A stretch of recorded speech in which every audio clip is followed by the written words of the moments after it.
Hello guys, welcome to a new edition of React, today as part of the World's Way Out project initiative.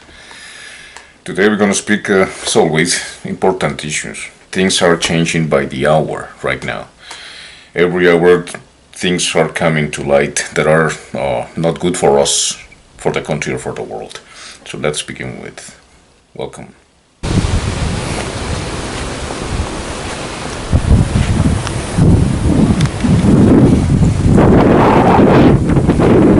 Having a view from the other side.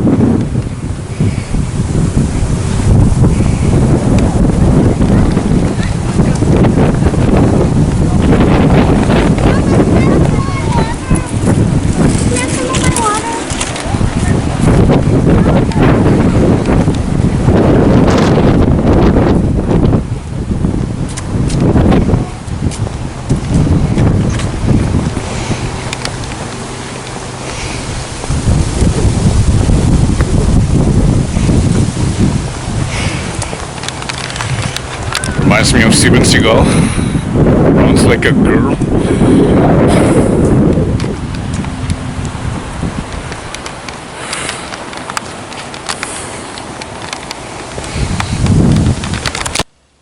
Okay. Where can we begin? I think all of us have, one way or another, follow the news. Of course, depending on what kind of news have you followed, you will believe one source or the other. But there's one point: we don't have but one source of information, and that is the United States of America, UK's mainstream media, and European mainstream media regarding what's going on in the war in Ukraine, protecting and not investigating and doing research against the most powerful people in the world, not making inquiries, not doing their jobs. The journalism, I have to say, it has become the most mediocre profession, in my opinion, all around the world. The United States, as always, has controlled the media. Between the state and the mainstream media, the state and the oligarchs are one body that work together. We have proven that in documents before in Spanish and English over the years. And what we know now is that the media with the Pentagon, in the case of the United States, they work together in order to produce information that is convenient for the Pentagon to ask for more budget, more money, more interference into other governments, which is, of course, a no-no. According to the charter, humanitarian charter, the United Nations charter, regarding intervention of any country towards the other. The only country that has been accused, according to mainstream media, with the headline, the unprovoked war on Ukraine, Russia's unprovoked war on Ukraine.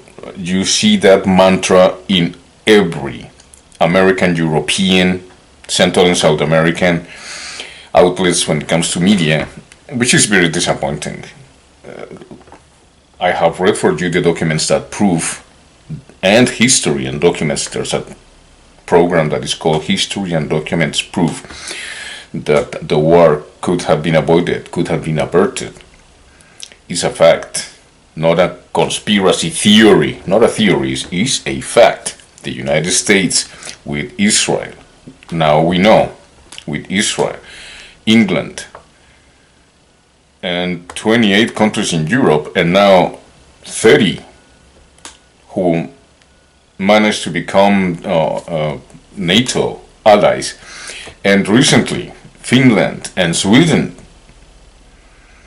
aligning with the United States, England, and the 30 countries in NATO in order to attack Russia.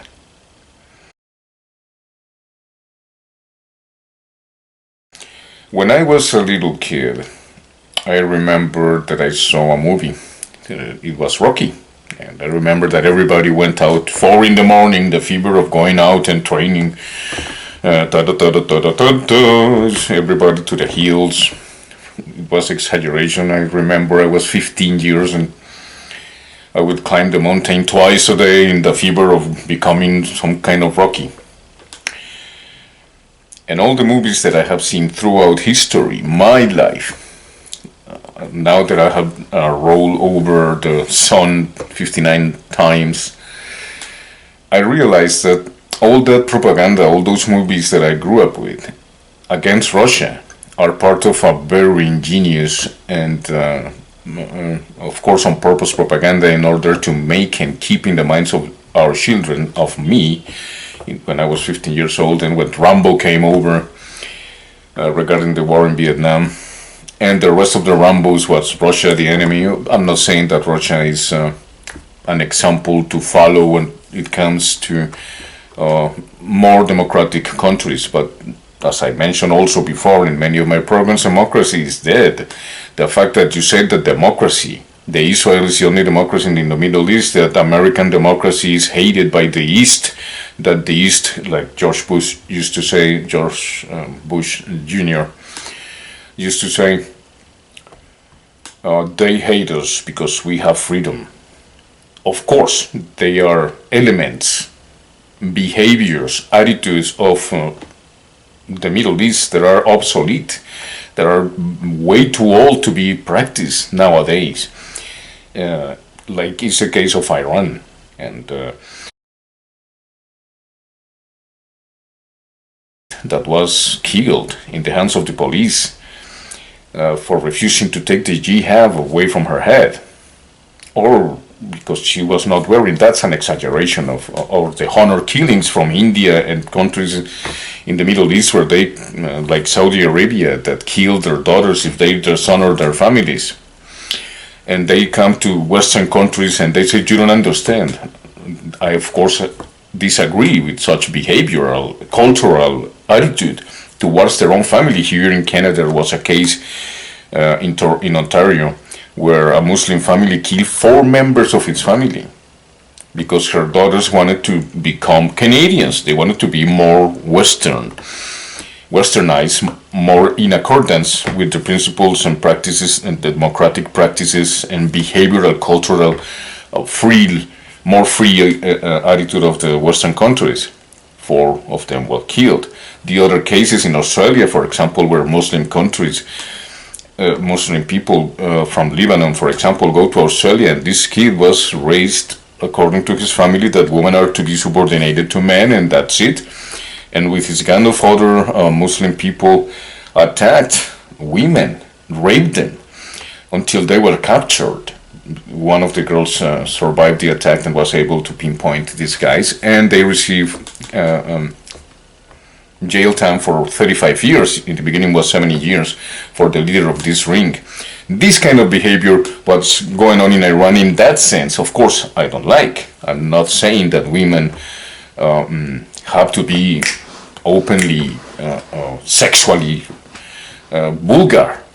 No, I disagree with that. But there's no doubt that here in the Western countries, the behavior about women, the sexuality issues, are not so dependent on a scripture. That's why these are secular countries where the separation between state and religion is mandatory, is immediate, is de facto. When people from other countries come to Canada, come to the United States, go to Europe, with not understanding that fact, embroiled and brainwashed by a different culture, which is mainly religiously backed up and formed in their consciousness and their will and their cultural beings, well, it's going to create way great difficulties. I understand that. But to say that American democracy is the best democracy in the world is a farce. To say that Europe, England are the most important democracies in the world, they used to be. Now we know that they have never been democracies. They always have been plutocracies, where the rich and the businessmen are able to conquer and influence politics, as I mentioned before, because of the power of brute capital. The only thing between them and the conquest of the markets was the wedding between 2 very important people in the 1980s, which was Ronald Reagan and Margaret Thatcher, whose matrimony begot the greed of the corporations without the state interference. They said that that was communism, that governments should not interfere with business models, and the business model developed themselves after Ronald Reagan and Margaret Thatcher to say the society doesn't really matter. One of the most famous quotes of Margaret Thatcher that is very, very worrisome. 40 years later, we have gotten to the point where democracies have behaved more like tyrannies, where democracies support tyrannies, like is the case of Sunni Saudi Arabia, which follows their deserters to whatever country they go and even is able to kill them, like it was the case in New York a few years ago, where two sisters were found bound and killed because they had it with the difficulty to live like free people in the Sunni Saudi Arabia. What they did with reporter and journalist Khashoggi, chop him Mexico Colombian style, chop him in little pieces with music in the background, and it's all good. Democracy has demonstrated, and freedom has demonstrated, that there are nothing but absolutists and totalitarians, which is the case of the United States in Central America and South America. It's not me saying it, it's history saying it. I have mentioned that in many programs, the hypocrisy of the war on drugs, and of course, the total hypocrisy regarding the war on drugs, specifically in Colombia, where people have put their blood. I mentioned you guys in my program, Colombia, Cocaine and the Future of the Nation, regarding this hypocrisy of the United States and the cooperation of the CIA in order for Colombia to whitewash the image of the United States only as consumers. And how the FBI, the DEA, and the CIA have been behind the market, actually, because produces billions of dollars. It's no secret that the money stays in the United States and in Europe, but mainly in the United States, while the debts, the profits, never but very few, according to Noam Chomsky in his 1990 interventions, 1995 interventions in many universities, Cambridge, etc., 6% stay in the countries like Colombia, Ecuador, Bolivia, etc. And these people live like kings in those countries. But the rest of the country, symptoms is nothing but poverty, misery. Assassinations, killings, like you can name it. What happened in Guatemala, Honduras, Salvador, that we have covered in the past, is not good example of democracies according to the United States or Europeans. The devastation of the Amazon, which has a lot to do with the banks. We already read that document for you. How the banks are interfering in the Amazon with machinery, with people that go there. I remember Maria Jimena Dusan, he said, hey, what's going on here in the Amazon? How come these people have bulldozers, have all this kind of machinery that cuts a tree, twist it over, take all the branches away mechanically, and boom, it just jumps away. Totally good to go to put in, grab another machine, grab it, put it on a truck, and the truck, boom, goes away.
Me. Por ahí un lado. Yo como una de.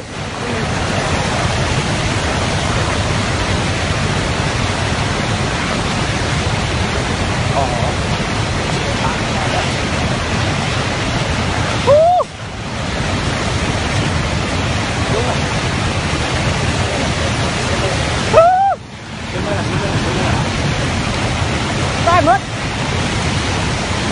Ra đi quay lại cũng bỏ. Đi. Por ahí. How can that happen in the Amazon? How come there is no control? We know that the governments in the case of Colombia have been for 203 years, if you count from 1810 or 1819, whatever is your counting, has not suffered but the abuse of the United States. Even his liberator, Simón Bolívar, liberator to 5 countries in South America, said the United States seems to be guided by the providence to destroy all initiatives in Latin America. And I'm talking about before 1830, when he died. Simón Bolívar.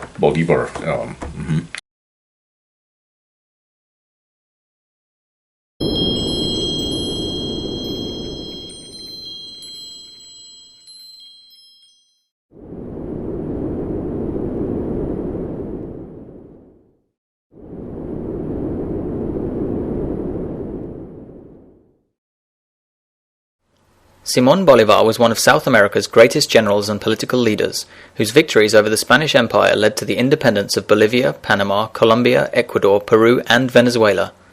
Bolívar was born in Caracas, Venezuela in 1783, and lost both of his parents before his 10th birthday. He received a good education and was homeschooled by a number of renowned tutors, who gave the young Bolívar ideas on liberty and free thinking. He was raised by his nanny Hipólita and his tutor Simón Rodriguez. Bolívar then entered the military academy in Venezuela, learning the military and technical strategies that he would later employ in his fight for independence. He then visited Europe, and when he returned to Venezuela in 1807, he was given a military command in New Granada, in modern-day Colombia, to fight against the ruling Spanish of the time. He went on to fight many battles in New Granada, and under his command new independence was consolidated in 1819. From this victory he went on to lead successful independence campaigns in Venezuela and Ecuador, and was then made president of the newly formed state of Gran Colombia, which consisted of modern-day Venezuela, Colombia, Ecuador and Panama, as well as parts of Brazil and Peru. He went on to fully liberate Peru, and was then made dictator of the country. Bolívar struggled to maintain control of the new state of Gran Colombia, so he appointed himself dictator as a temporary measure in order to try and save the republic. He resigned his presidency in 1830 after failing to re-establish his authority, and died at the age of 47 later that year. He is known as the George Washington of South America and is considered one of the most important and influential politicians in Latin American history. The country of Bolivia is named in honor of his legacy.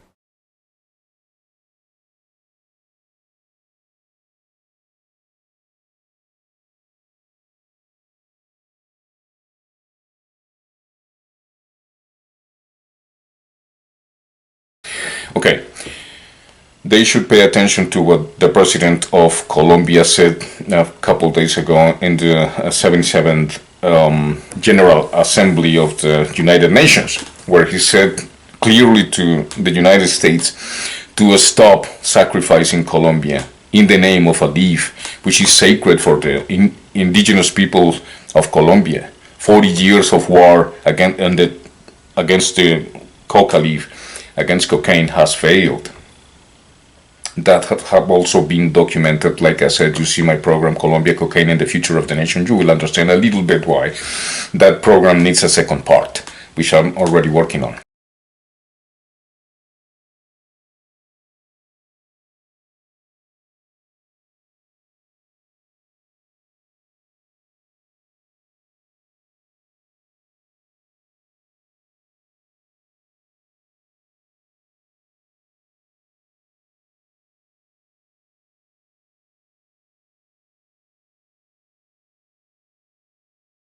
Allegations of the U.S. government's involvement in the drug trade have often been labeled conspiracy theories, despite being reported by award-winning journalists and academics who investigated the claims, as well as former DEA, CIA, military, and police who witnessed, oversaw, or took part in the crimes. Today, you're going to meet several people who were former employees of our United States government people who have looked at this over years who will say, whether it was a conspiracy or not, they don't want to talk about it. But did the CIA know that drugs were coming into the United States of America and help it get here? The answer to the question is yes. Absolutely. Does the CIA do this on a regular basis? The answer to the question is? Absolutely. The CIA is the kingpin, the Don. So you're saying that the CIA is the kingpin of the head of the United States Mafia? I've put thousands of people in jail. Thousands. DEA gave a British writer once a figure of 3,000. It was a lot more than that. I've never failed in putting a case before court, conspiracy cases, undercover cases. I've never lost a case. The government's ability and willingness to spy on people globally was similarly considered a conspiracy theory, until Edward Snowden recently disclosed this violation to the world. Also, like current whistleblowers, including Snowden and Bradley Manning, who are humiliated by the press and, in Manning's case, tortured in a U.S. prison before being convicted of 19 charges. Courageous individuals who speak out about the U.S. government's role in smuggling drugs and supporting drug lords are largely ridiculed and ignored. This so-called conspiracy theory has been discussed and documented for decades, yet the phony drug war persists. In 1993, Robert Bonner, former head of the DEA, told CBS News the CIA imports drugs into the United States. The head of the DEA at the time, Robert Bonner, said that a ton of pure cocaine worth hundreds of millions of dollars had been smuggled into the United States. And he blamed the CIA, saying the agency had joined the Venezuelan National Guard in drug smuggling. Let me understand what you're saying. A ton of cocaine was smuggled into the United States of America by the Venezuelan National Guard? Well, in cooperation with the CIA? That's exactly what appears to have happened. As a response to Bonner's admission, Frederick Hitz, the CIA's Inspector General, told a congressional committee that the CIA has a history of working with drug dealers. In fact, Hitz said the agency secured a waiver from the Department of Justice in the 1980s, allowing them to conduct drug smuggling activities. According to Alfred McCoy, historian and author, the U.S. government's management of the drug trade can be traced to World War II. He claims the CIA and other intelligence agencies facilitated the establishment of new hubs for opium production, heroin refining, and drug distribution in Southeast Asia after the suppression of the American and Turkish heroin trades. This Asian heroin haven became known as the Golden Triangle. McCoy says American involvement in the worldwide drug trade had gone far beyond coincidental complicity. Embassies had covered up involvement by client governments, CIA contract airlines had carried opium, and individual CIA agents had winked at the opium traffic. As an indirect consequence of American involvement in the Golden Triangle until 1972, opium production steadily increased. Southeast Asia's Golden Triangle grew 70% of the world's illicit opium, supplied an estimated 30% of America's heroin, and was capable of supplying the United States with unlimited quantities of heroin for generations to come. He claims the CIA does not typically handle drugs, however. Instead, they provide transport, arms, and political protection to drug lord allies. More famously, in 1986, the Iran-Contra affair revealed that CIA and Contra forces smuggled drugs and weapons to fund combat operations. There are a lot of questions about who really was involved and why. 2 men in jail in Miami awaiting trial, an air charter company owner and one of his pilots, say some Contras sold drugs for weapons. The pilot, Gary Betzner, is a confessed, convicted drug smuggler. In a statement, he said he made 3 drug deliveries for men his boss told him were Contra officers, backed by U.S. agents. I do not deny that as a pilot I smuggle my share of illegal substance, but by the same token I also smuggle my share of weapons in exchange for those illegal substances, with the full knowledge and assistance of both the DEA and CIA. Once the drugs were in the United States, the U.S. government propped up drug dealers like Ricky Ross, aka Freeway Rick, a Southern California dealer, to sell the goods. Ross was running a massive operation the Los Angeles Times called the Walmart of crack dealing. Ricky Ross is right now facing a life sentence, but he says he deserves to be a free man. Why? Because he says the CIA used him as a pawn to sell drugs to help fund the secret war in Nicaragua. Take a look at this tape. If it was good for them to sell drugs, then it should have been good for me to sell drugs. The money from the drugs went to buy guns for the Contras. Ricky Ross was selling cocaine to the point of making $3 to $4 million a day. He sold so much cocaine, it hurt his fingers to count the money. Not only in Los Angeles, but in Cincinnati, in St. Louis, all the way across America. So some can say, and this is the reason why people are so angry at you in your article, is that Ricky Ross, the dope dealer, was supplied by the CIA because Blandone was an operative for the CIA, correct? Blandone and Meneses were working for an army that was a wholly owned subsidiary of the CIA. They were meeting with CIA agents.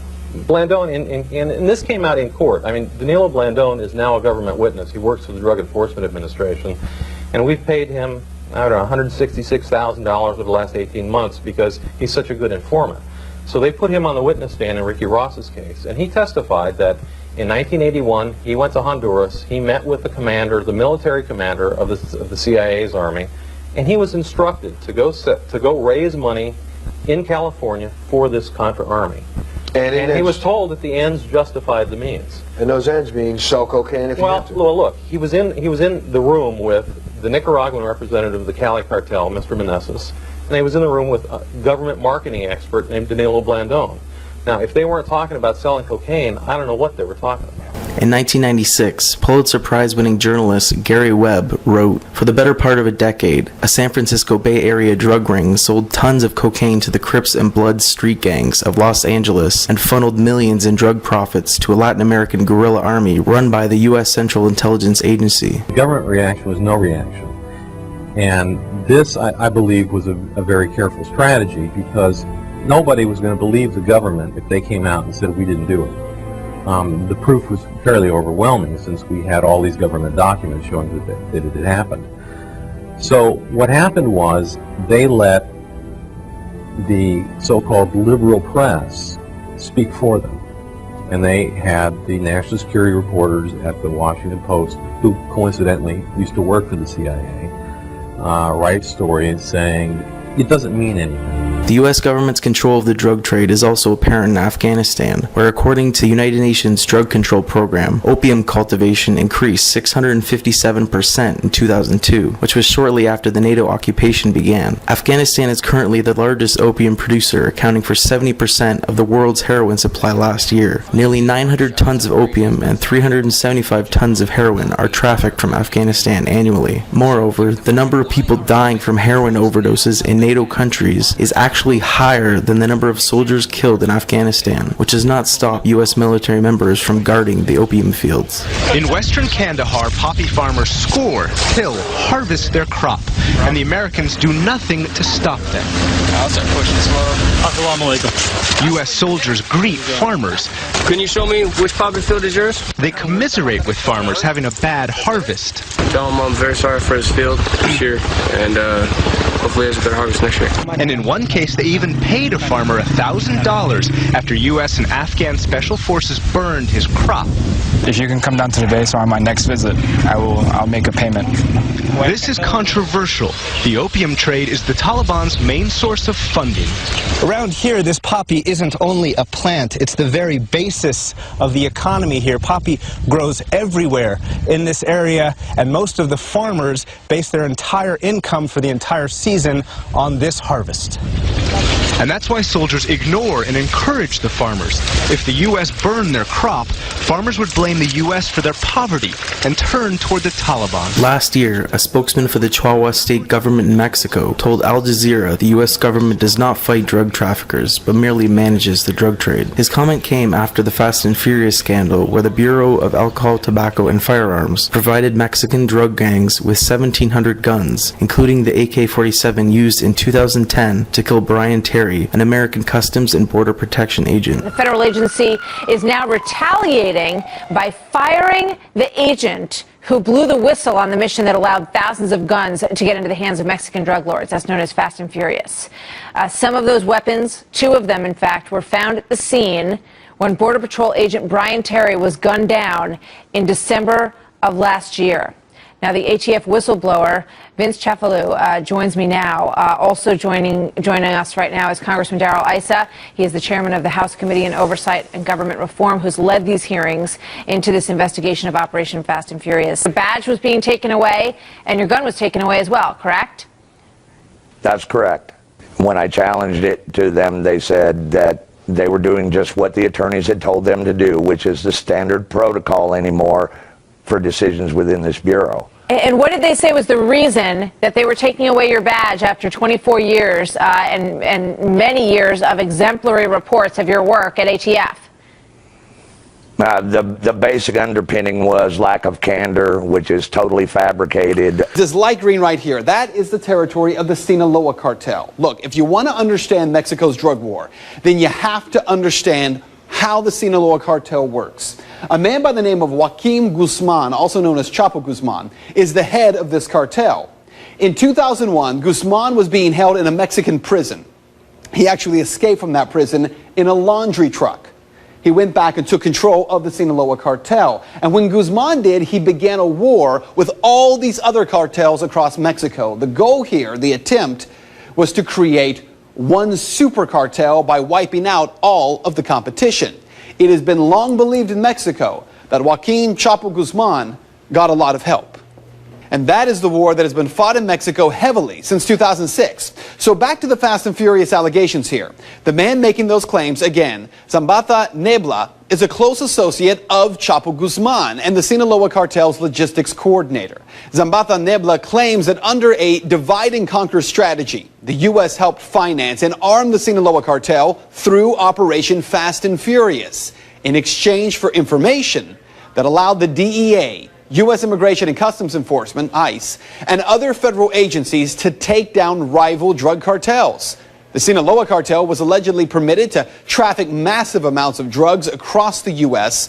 from 2004 to 2009, during both Fast and Furious and the Bush-era gun-running operations, as long as the intel kept coming. And there is more. Based on the alleged agreement, the Sinaloa cartel, under the leadership of the defendant's father, Ismael Zambata Nebla, and Chapo Guzman, were given carte blanche to continue smuggling tons of illicit drugs into Chicago and the rest of the United States. They were also protected by the United States government from arrest and prosecution in return for providing information against rival cartels, which helped Mexican and United States authorities capture or kill thousands of rival cartel members. States of Motion filed for discovery in United States District Court by Zambata Nebla's attorney in July of 2011. Furthermore, in 2004, the Sinaloa cartel was found to be laundering money through one of the U.S.'s largest banks, Wachovia, which is now part of Wells Fargo. In 2010, the bank settled in court paying $110 million in forfeiture for allowing transactions connected to drug smuggling and $50 million for failing to monitor funds used to traffic 22 tons of cocaine. More importantly, Wachovia failed to apply proper anti-laundering regulations to $378.4 billion transferred to Mexican accounts. In the end, the total fine was less than 2% of the bank's $12.3 billion profits in 2009. Drug smugglers in Mexico City wired $300,000 from a currency exchange to a Wachovia branch in Miami. Then they wired money from that branch to a Bank of America branch in Oklahoma City. The money was used to buy a DC-9, which then flew from St. Petersburg, Florida, to Caracas. The plane then transported 5.7 tons of cocaine valued at about $100 million to Mexico. There, the crew was arrested. Wachovia has admitted it didn't do enough to spot illicit funds while handling $378 billion from Mexican currency exchange firms over a 3-year period. Wells Fargo, Wachovia's new owner. Wells Fargo stock increased 1% on the week of the court settlement. Governments and corporations continue to run wild, disregarding the law and democracy globally, yet most people do not care. According to Shane and Thompson, the DEA currently has 87 offices in 63 different countries and close partnerships with governments that keep the CIA at arm's length. It seems the powers that be have no intention of letting popular opinion about drugs, especially cannabis, get in the way of their profitable global schemes. I will tell you, Director Deutsch, as a former Los Angeles police narcotics detective, that the agency has dealt drugs throughout this country for a long time.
The other part is to recognize that the United States and the mainstream media, which work together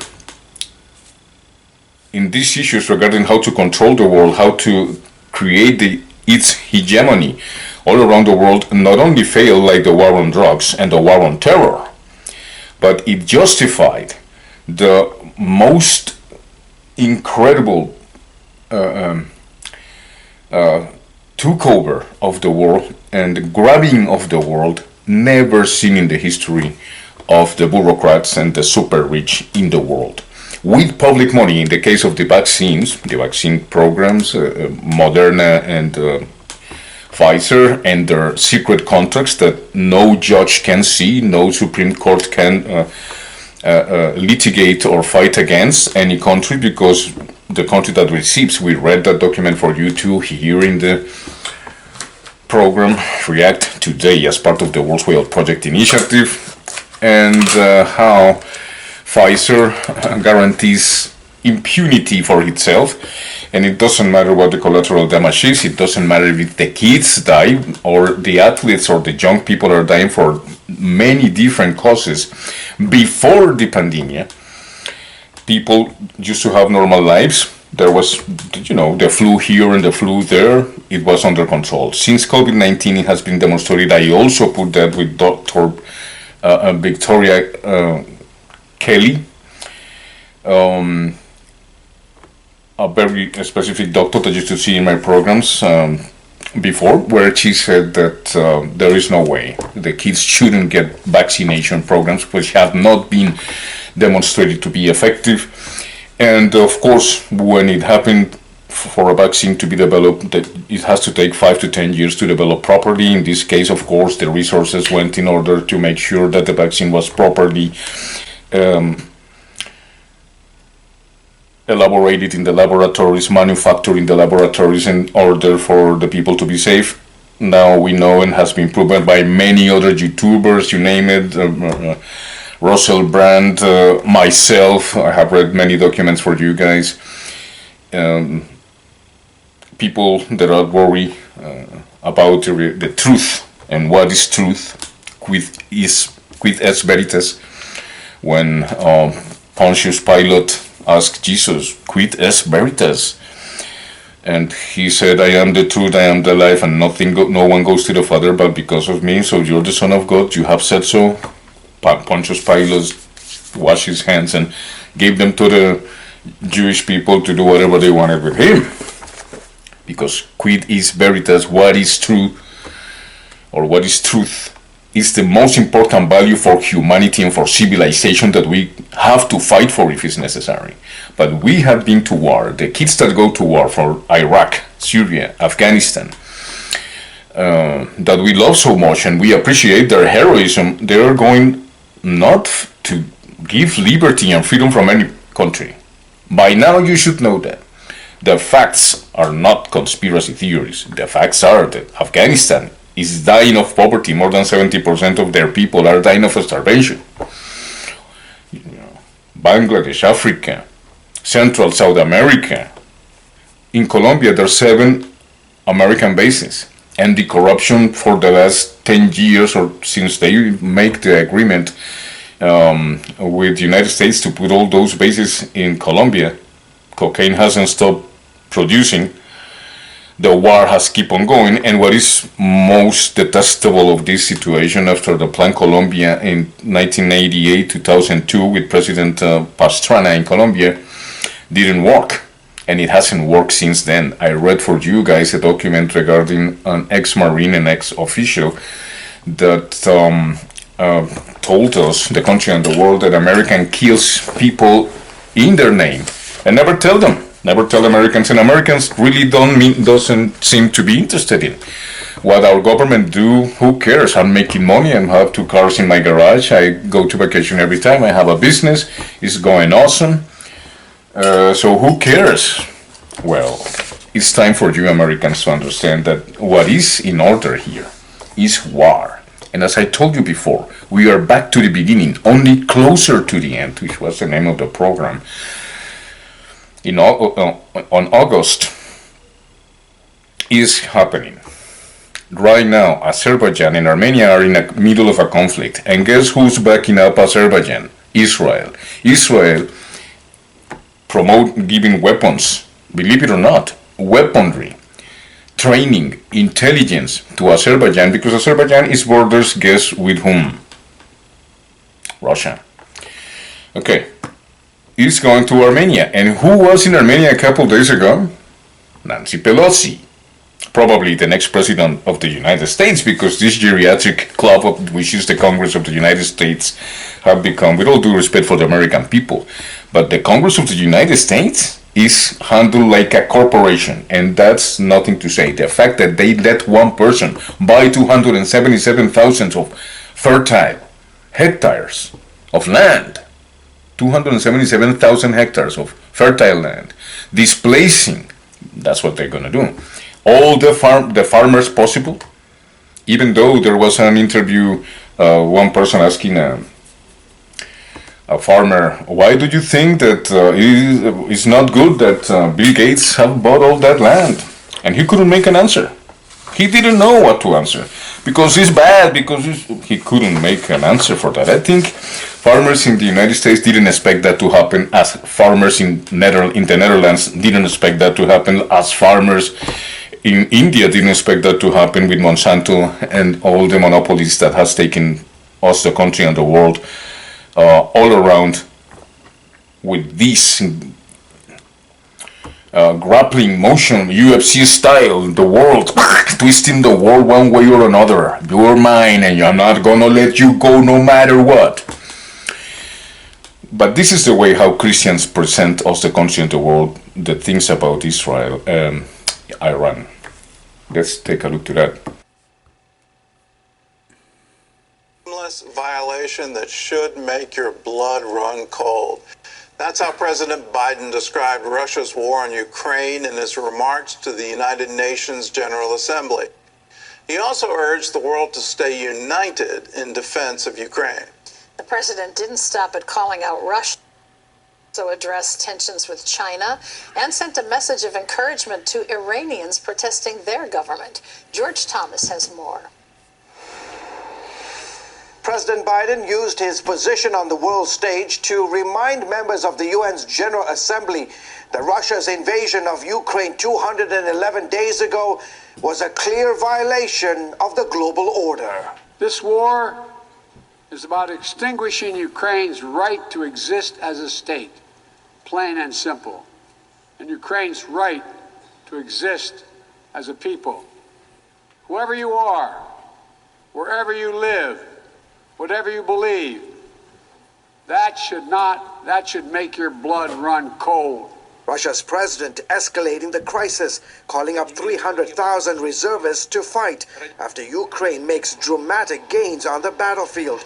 Putin saying he won't hesitate to even use nuclear weapons to stop Ukraine's counteroffensive. I want to remind you that our country has various means of destruction to protect Russia and our people. We will certainly use all means at our disposal. This is not a bluff. Ukraine's president, addressing the UN meeting via video, urged the world body to punish Moscow for its invasion and called for a special tribunal to try Russia for war crimes. And Ukraine demands punishment for trying to steal our territory, punishment for the murders of thousands of people, punishment for tortures and humiliations of women and men. While Russia loomed large during Biden's address, the president also used the UN platform to address America's biggest rival. Let me be direct about the competition between the United States and China. As we manage shifting geopolitical trends, the United States will conduct itself as a reasonable leader. We do not seek conflict. We do not seek a Cold War. Biden condemning the ongoing human rights violations in China and around the world, including in Iran, where clashes between police and protesters have erupted nationwide following the death of a young woman, Mahsa Amini, who died for violating Iran's strict Islamic dress code. Today, we stand with the brave citizens and the brave women of Iran, who right now are demonstrating to secure their basic rights. Meanwhile, Iran's president also spoke at the UN, calling Israel a savage power. And he held up a picture of Qasem Soleimani, a top Iranian general who was killed by a U.S. drone strike back in 2010, promising to avenge his death. Gordon? U.S. Secretary of Defense. Iran is promising revenge. Talk about the assassination. Qasem Soleimani was seen as the second most powerful man in Iran. He was killed in Iraq when the Americans blew up his convoy using a drone. This is the equivalent of the Iranians assassinating the U.S. Secretary of Defense. Iran is promising revenge. خطای استراتژیک کردن. ما خواهند دید که روزهای سخت‌تری پیش روی اونها خواهد. So who was Major General Qasem Soleimani? Why is there talk of a possible war between Iran and the U.S.?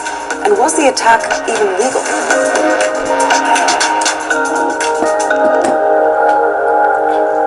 I'm Sandra Gatman. Welcome to a special episode of Start Here. You only have to look at the size of Qasem Soleimani's funeral to appreciate just how important he was to people in Iran. Soleimani was the leader of Iran's powerful Quds Force. It's the paramilitary wing of the Revolutionary Guard Corps, and it's active mostly outside of Iran. The U.S. considers the force a terrorist organization. Now, what Iran has sought to do is create some form of influence in the region. CIA. Now, they've managed to do that in Yemen, in Lebanon, in Iraq, and in Syria. And our Quds Force has been credited with establishing that. He was credited with fighting off ISIS in Iran's borders. It was felt that if he had not made that intervention, then ISIS would have taken over large swathes of Iraq. The administrations of George W. Bush and Barack Obama both considered assassinating Soleimani. Both rejected the option as too risky. Trump, though, pulled the trigger. Last Friday, Soleimani landed in Iraq at Baghdad airport. He was with an Iraqi paramilitary commander named Abu Mahdi al-Muhandis and other Iraqi officials. Circling somewhere high above them was a Reaper, a U.S. military remote-controlled killer drone. It's unlikely they would have seen or heard it. To give you an idea of what these men were facing, here's video of a drone missile being tested. And here's some amateur footage from Baghdad that reportedly shows the actual missile strike on the convoy. They probably died instantly. Trump did not inform Congress about these plans to kill Soleimani in advance. This is very common for the Pentagon to present multiple military options to presidents in times of crisis. The Pentagon did not think, allegedly, that Trump was going to select that option, but that is exactly what he did. So why strike now? The Trump administration says there was an imminent threat. It's the only time an American president is allowed to order a military strike on another country without congressional approval. We took action last night to stop a war. We did not take action to start a war. Under U.S. law, Trump had 48 hours to explain himself to Congress in writing, and he did in a classified letter. But House Speaker Nancy Pelosi says it raises more questions than answers. Democrats basically saying, what is the evidence that you have? What is that intelligence? And so far, the Trump administration is not wanting to release that publicly. The assassination of Qasem Soleimani didn't just come out of nowhere. The U.S. and Iran have been at each other for a while now, starting with Trump's decision in 2018 to pull out of the Iran nuclear deal. That led to the reimposition of U.S. sanctions designed to cripple Iran's economy, and Iran retaliated by resuming uranium enrichment. And ever since then, there's been trouble in the Gulf region. Iran was blamed for attacks on oil tankers. The Revolutionary Guard shot down a U.S. surveillance drone. Then, a Saudi oil refinery, the world's biggest, was hit by a drone strike. Houthi rebels in Yemen said they did it, but the U.S. blames Iran. At the end of December, the Americans bombed targets in Iraq and Syria, killing 25 militia fighters linked to Iran. That led to people storming the U.S. Embassy in Baghdad, and now the Soleimani assassination. The fallout from the assassination has been immediate. The U.S. is urging Americans to leave Iraq immediately. and is sending extra troops to the region in case of reprisal attacks. أنه من مصلحة العراق والولايات المتحدة في ظل هذه الظروف إنهاء هذا التواجد. Iran announcing it has no limits to its nuclear activities. Now, ever since the attack, there's been speculation that Soleimani's death could lead to war between the US and Iran. But most observers don't expect Iran will take that chance. You know, the Iranian side is very clear that their conventional military power is dwarfed by that of the US, Israel, and other regional allies of the US in the region. But Iran has proven itself to be incredibly sophisticated at asymmetric warfare, at cyber attacks. Right after Soleimani was killed, the Americans were talking about de-escalating the situation. Then Trump tweeted, basically warning Iran to forget about retaliating, because if they did, he's already chosen 52 targets, one for each American held during the Iran hostage crisis in 1979. There's a part of Iranian society that does not look up to Qasem Soleimani, that does not like the religious establishment. What Donald Trump has managed to do with the killing of Qasem Soleimani has managed to unite many parts of the country and political factions. President Donald Trump has also been accused of ordering the assassination to distract the American public from his impeachment proceedings. That was bound to happen. But whatever the motivation, Donald Trump's decision to kill Soleimani has people around the world feeling a little less safe. This story is moving fast, and there's a lot more context and history to Iranian and Iraqi relations with the US to get into. So have a look at AlJazeera.com. It's got all the updates and lots of in-depth analysis as well. See you next week.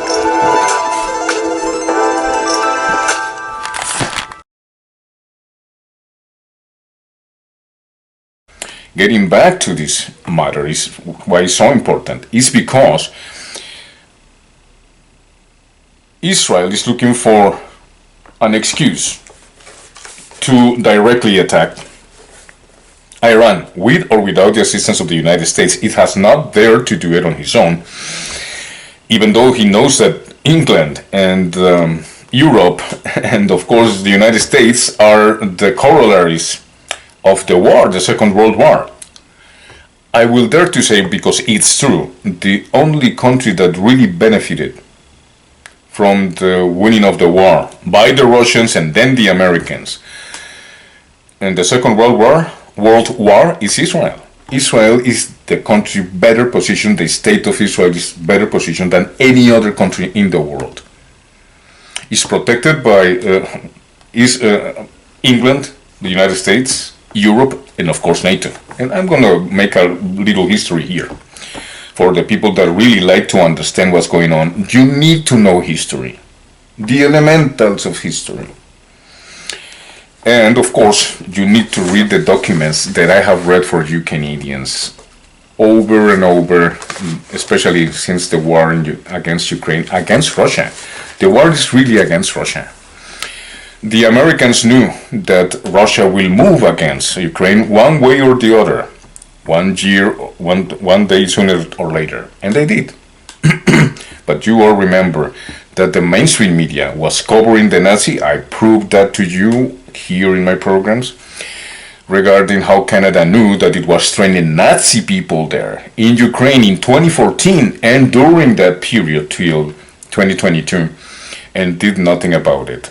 In my programs, you have seen the Canadian military training Nazis with the symbols in their head and the swastikas in their skin.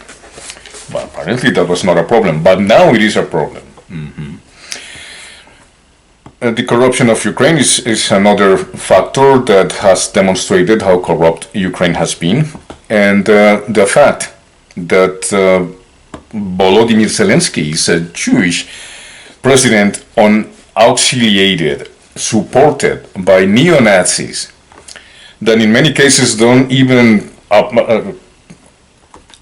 will complete the standards that the Nazis will apply for the new race, as they understood the Third Reich.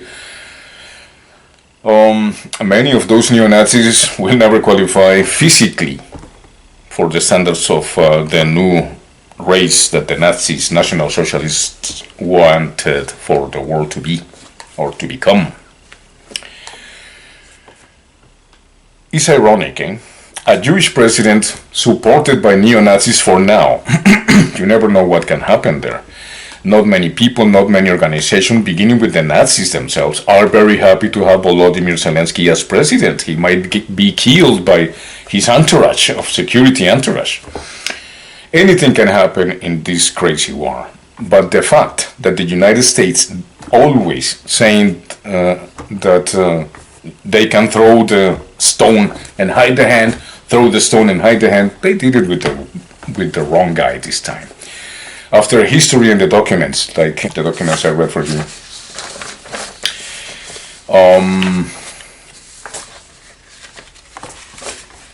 told the American people, for example, in February of this year,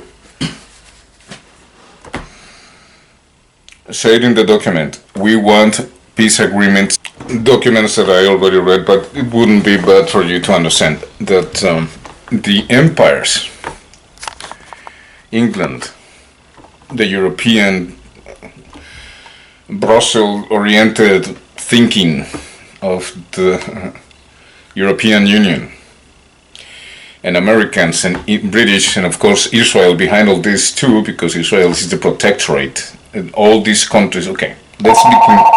It will be just ridiculous to deny. These are all empires of lies. Lies, lies, lies, lies, lies, yeah. That's what America is. That's what America has proven us, the country and the world. And why do I have to tell you this, American? Because if you're gonna vote, if you don't see other candidates, in the case of the United States, a wonderful country, awesome people, if you don't see that plutocrats are going to destroy all your work, why will that be? Because the lies get to a point where you cannot lie any longer. The elites are fighting among themselves, Republicans, Democrats. They work for the same and only provider of their careers, in this case, money. Lobbyists, corporations, like I said, the son and daughter of Thatcher and Reagan, which are greed and war. And whoever opposes us, we will destroy, and so have they done. Way before the Second World War, the massacre of the Bananeras. The Bananeras, an incident that happened in Colombia with 1,000 people killed by the Colombian army in adherence with the American will. Whomever have read history know that Central and South America have been the backyard of the United States forever. The president of Colombia, new president of Colombia, is a socialist. It didn't work in the referendum for Chile this time, but it might happen again. Brazil's Lula da Silva is getting back to power, hopefully, if there's no fraud. Jair Bolsonaro, whose intention was to destroy the Amazon, and he did pretty well, if you ask me, destroying the Amazon. And with corporate America leadership and toy presidents that have characterized Central and South America, which is in the case of Colombia with Álvaro Uribe Vélez for more than 20 years, and ending, hopefully, with Iván Duque. The president of Colombia this time has mentioned in the United Nations that the United States has to stop the war against cocaine, because it's the war against Colombia, poverty, all that stuff.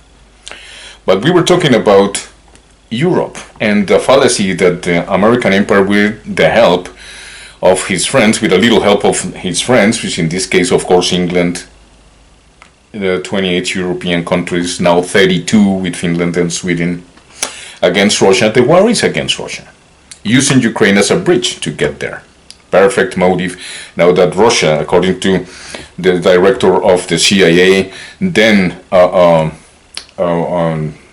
adjunct secretary for the United Nations, that was and worked for the embassy as an American ambassador or representative for Russia, said in 2008, many journalists, I have documented what they have said in those days, and that was that, hey, if you want to cross a red line with Russia, you go to Ukraine, and said that Ukraine is going to be part of the NATO alliance. And of course, all these years later, since 2014, Maidan, what happened in Maidan, they're running away from the president of Ukraine to Moscow in the presidential helicopter, not only opens the reality, what's happening in Sri Lanka, for example, what's happening in Europe with the Netherlands and the taking over of latifundists, just as I mentioned in my other programs that the war for independence are back. I have mentioned that for the last 4 years, that the wars for independence are back, but this time it's the wars for independence from the grip of corporations and lobbyists that has taken over government, because career senators are only there to benefit their lobbyists and their benefactors. The Koch brothers, denounced by another very doubtful person that was, in my opinion, and still is, from Vermont, Senator Bernie Sanders. He had the chance when Hillary Clinton was a candidate for the Democratic Party in the United States. In 2 occasions, he could have been the president of the United States and he would have won straight up, have he said to the Democratic Party bye-bye and run as an independent, but he didn't do. And that's what makes me suspicious of this senator. Because he had the chance, he didn't run as presidential candidate in 2016 either, and he could have won the elections big time there. Maybe he could have run for presidential elections against Biden, but he didn't. He had the support of most of the Americans. Now I don't know that much about it, and I don't think he will run for president, even though he apparently has the capacity, the knowledge, experience to produce a more just America, not only for the world, but for themselves. America is not an example of democracy. Even Donald Trump accepted that when he ran for president in 2016, saying that the New York airports look like a third world country airport, that he was amazed by the Singapore airport, that the airports in Europe are even better than the American airports, etc. But the influence of the corporations, the influence of the mainstream media of Europe has deceived us, the country and the world, and I am appalled by seeing how, for example, in the case of Canada, they are not found any responsible for the lies that they have told us regarding the COVID vaccine, lies that they have told us regarding the facts. You have to wear a mask or you won't be accepted. If you don't get the vaccine, you are against us.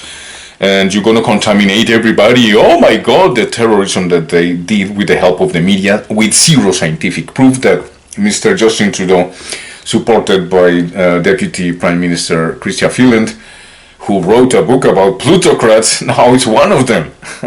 Yeah. And how the courts in Canada has not found anybody criminally accountable for the lies and the troubles and the problems that cause Canadians, the loss of work, the loss of jobs, that in the case of governor in New York in the United States has still firing nurses, first aid people, emergency medical assistants, trained personnel, firefighters, people that are needed in the most basic of the jobs, as is well described by COVID-19, the Great Reset, that this will happen. Now, the book mentions about revolts here and there, that it will depend on the revolts of the people, how the political picture will change in the United States and Europe and every country according to their views and politics. Well, it's not another exaggeration to say that it is a European country. As I anticipated in 2014, if you read my book, In Gold We Trust Our Path to Eternity, how I anticipated these factors, and that is that the third world countries were not enough for these corporations to grip in and exploit their resources and kill the people when necessary. Displace, like in the case of Colombia, fill with paramilitaries all that country, even though there's 7 military bases, American military bases in the country. So Who explains that? How can you explain that? One word: lies. The other word will be, of course, the most important of all, and that is colonization, which hasn't left Central and South America for more than 200 years. Hopefully this is going to change with Lula da Silva. It's changing in Colombia with President Gustavo Petro. And some others are going, of course, to find their own ways out of the dependence of the International Monetary Fund, the World Bank, whose policies have literally exhaust all probabilities for these economies in Central and South America to develop as free countries and sovereign countries. That has not happened in 200 years. The examples given by Noam Chomsky, the examples given by Naomi Klein in their books, I will say Naomi Klein's Chalk and Awe, or Noam Chomsky, I don't know with which one to begin with. Manufacturing consent, for example. All these issues that we have seen in the past and now in the present with the pandemic demonstrates us that the plutocrats are in charge. The fact that Bill Gates have 277,000 acres of productive land displacing farmers is a fact. It's not a theory. It happened. How can a democracy which supports this fundamental issue, which is the necessity and the need explained by Vandana Shiva in her books? Oil? No. We need soil, not oil. Okay. Soil, not oil. This is a 2002 book, I believe. Yes, 2000 book. Very explicitly explains how there's other ways to produce economy that doesn't need to use Monsanto intellectual property on seeds, because apparently the seeds are invented by Monsanto. They never existed before Monsanto came. And I was remembering an issue watching a movie the other day, and I remember when I was in 78, I was 14 years old. And the movie was explaining how corporations were taking over the food production all around the world. And of course in the movie it's the Omen 2 actually, the second part. They explain how the corporation, in this case, let's say Monsanto, the oldest man, advisor to the company, said to the owner, "Hey man, that's not morally correct to do that, to take over the farmers' land and leave them without a livelihood. That's not good." And well, the guy ended up dying, etc., etc. Okay, soil, not oil. And not only that, she explains in her latest book, Oneness versus the 1%, how BlackRock and many other corporations, of course Bill Gates and all these guys, have abusively, by using intellectual property, not by merit, but using intellectual property, appropriate the seed market around the world, and not only that, the fertilizing market, without which no seed can grow. Canada, for example, has adopted the program and the plans from Monsanto, now V'ger,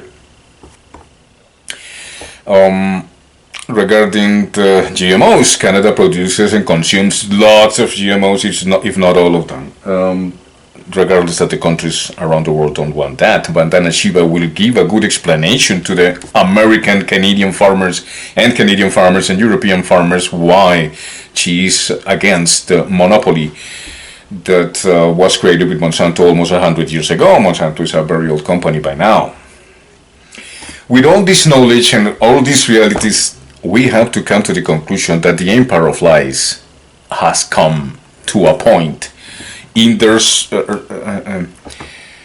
vain, in their vanity, and in their superficial, cruel, criminal way of seeing the world by taking resources by force.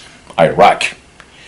But the Christians, the Catholics, support that kind of thinking and abuse in the name of God, because now they're saying that Iran, because of what happened with this young journalist that was assassinated while she was guarded by police, which is criminal intent, that's very bad.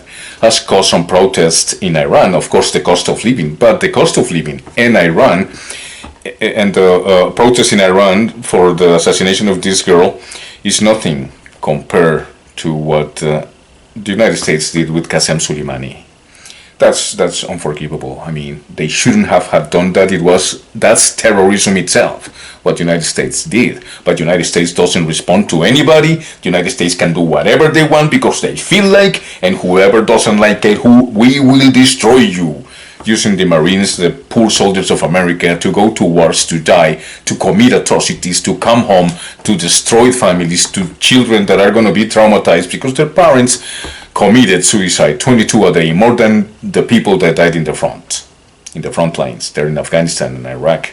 You can see documentaries, you can see testimonies, you can see, for example, ex-combatants throwing their medals and saying, thanks for your service, you know what I did there? It's not what I got ordered to do, it's what the things I did because I had the chance. And of course, not counting the psychopaths that love to kill innocent people. And the mercenaries that are combating, for example, in this case in Ukraine, we have to give them credit. At least they're making money going to war, etc. I don't like wars, and I don't want Canada or Ukraine in this case to have any wars. But it's the Americans who have promoted it, throwing the stone and hiding the hand. In this case, Vladimir Putin just said, listen guys, you have crossed the line, you're gonna attack us, hide in your hands, we're not that stupid. We're gonna take over, and the only chance that we have gave the bear is to use atomic bombs. But in the mainstream media, you see that it's Russian president, the unacceptable crazy madman there in Russia, who is now calling 300,000 reservists to war. It's because he's going to war, dude. And like I told you guys, and you didn't pay attention in 2014, and I told you 2 years ago, and I've been telling you from my programs, these politicians, the Nancy Pelosi's, all these soldiers that are going to die in Europe and in the United States, here in Canada, when the war come home, are going to die for the Nancy Pelosi's, for the liars that says that they have the science to back up the last 3 years of the pandemic. No, they work for corporate people, and they destabilize the economies of the country in order to produce billions, if not trillions of dollars, to protect themselves, to enrich themselves, and to give the crumbs of the trillions of dollars that they print to the people, which caused to me to write to the Prime Minister, Justin Trudeau. I said Harper because now, just yesterday, there was a debate between Prime Minister Justin Trudeau and the new elected president of the Conservative Party, or leader of the Conservative Party here in Canada. They both are the same. It's like saying that Harper, who was a conservative, is different than the liberal Justin Trudeau. No, they, like in America, they work for corporations and lobbyists. Here in Canada, like there in the United States and there in Europe, the corruption of these politicians is so that it's inevitable for them. They cannot hide it. And they have told the European people, the American people, top of the line civilization countries, where people wanted to be and go, like Sweden, Finland, the Netherlands, the United States, Canada, they have demonstrated with the pandemic the corruption of their system, which is not democratic, it's totally plutocratic. And it's a crime against humanity, the poverty that they're gonna cause, the farmers that they're gonna be displaced, and they expect people to do nothing about. That's another issue. For example, I'm going to give you some information. The inflation in Canada for August of 2022 is 7.7% after the war started against Russia. The inflation is 8.5% until August this year. In the United States, 8.5%. In Europe, the inflation has risen to 8.6% just in the last 7 months. They have no ways to produce energy for the European countries, but they say that that is a sacrifice that they have to make because President Putin is an enemy of the world. And I'm going to tell you something. Okay, where are you?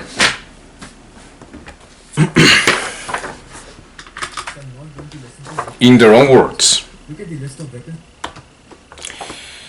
joint statement of the Russian Federation and the People's Republic of China on the international relations centering a new era, the global sustainable development. At the invitation of President of the People's Republic of China Xi Jinping, President of the Russian Federation Vladimir Putin visited China on February 4, 2022. The heads of state held talks in Beijing and took part in the opening ceremony of the 24th Olympic Winter Games. The Russian Federation and the People's Republic of China, hereinafter referred to as the sides, states as follows. And I'm going to read just 2 paragraphs for you. Today, the world is going through momentous changes, and humanity is entering a new era of rapid development and profound transformation.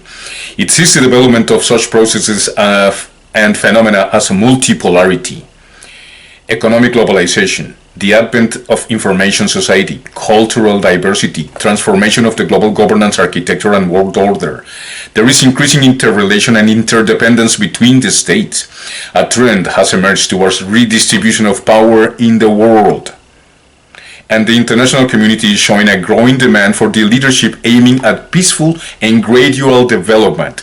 At the same time, as the pandemic of the new coronavirus infection continues, the international and regional security situation is complicated and the number of global challenges and threats is growing from day to day. Some actors representing but the minority of the international scale continue to advocate unilateral approaches to addressing international issues and resort to force.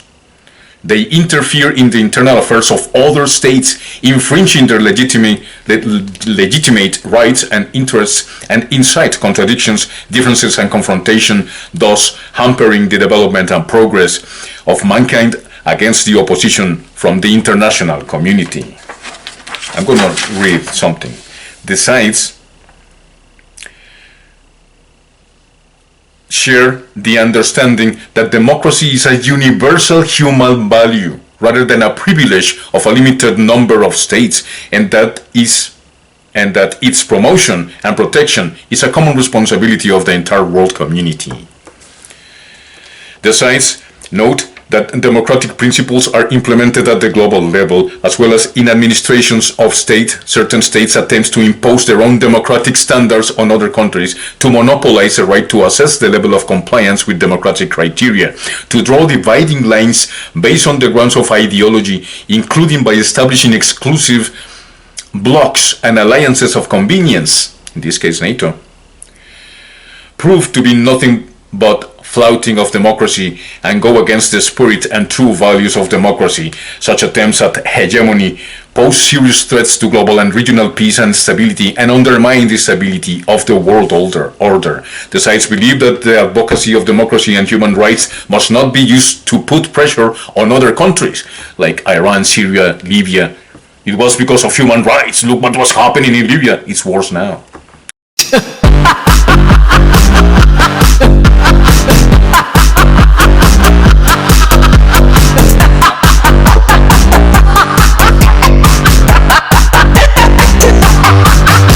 We came, we saw, we died. We came, we saw, we died. Look, we came, we saw, we died. Look, we came, we saw, we died.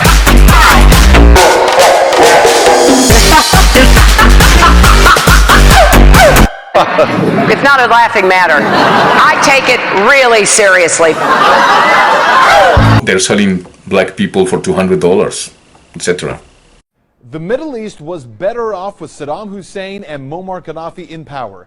Those words from Republican presidential candidate and Texas Senator Ted Cruz. But is he right? What do the numbers show in the years since the Iraq War? This is a reality check you won't see anywhere else. We've seen a consistent mistake in foreign policy. It's far too often.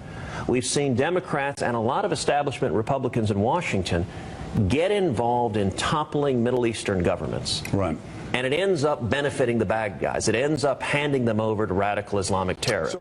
That was Texas Senator Ted Cruz on MSNBC's Morning Joe. The senator explaining how he believes American intervention since the start of the Iraq War has led from one disaster to another. Was the world, in fact, in the Middle East a more secure place when Saddam Hussein was in power, when Muammar Gaddafi was in power, and when Assad wasn't fighting for his life in Syria? Of course it was. It was more stable. That's not even a close call. Well, without question, the senator is correct. The Middle East was without question safer and more secure under Gaddafi, Saddam Hussein, and when Assad wasn't fighting for his life. But to really get that point, here's some numbers to consider. According to reports from our own U.S. government, reports of deaths from terrorism in the Middle East between 2002 and 2014 have increased 4,500%. But let's go a little bit deeper here. Take, for instance, just the country of Iraq. Before the 2003 U.S. invasion, do you know how many suicide attacks there were in Iraq? None. In the country's history, there had never been one. But since the 2003 invasion, there have been 1,892. In Iraq, prior to the start of the Iraq War, there were reportedly just over 1.5 million Christians living in that country. 1.5 million. And yet shortly after the war started, over 1 million of them fled to Syria. That didn't work out well there, certainly. And today, fewer than 500,000 Christians remain and yet are being exterminated by groups like ISIS. And what about Afghanistan? Just last year alone, insurgents killed 2,643 civilians, the highest number since the UN began keeping records. How about Pakistan? In the 14 years prior to 9/11, get this, there was only one suicide attack on Pakistani soil. In the 14 years since, 486 suicide attacks. The same is true in the past 14 years in Somalia, 88, Yemen, 85, Libya, 29, Nigeria, 91, and in Syria, 165. So what you need to know is that 14 years after this so-called war on terror began, the United States is on track to have spent $6 trillion on just the wars in Iraq and Afghanistan. Putting that into perspective, that means that we have spent $75,000 per American household, most of it borrowed money. What's more, nearly 7,000 U.S. military personnel have died. Tens of thousands more are being lost every day as 22 U.S. veterans commit suicide each day. If we're to be honest here, the only thing that the war on terror seems to have brought us and the rest of the world is more war and more terror. That's Reality Check. Let's talk about that tonight on Twitter. That is true.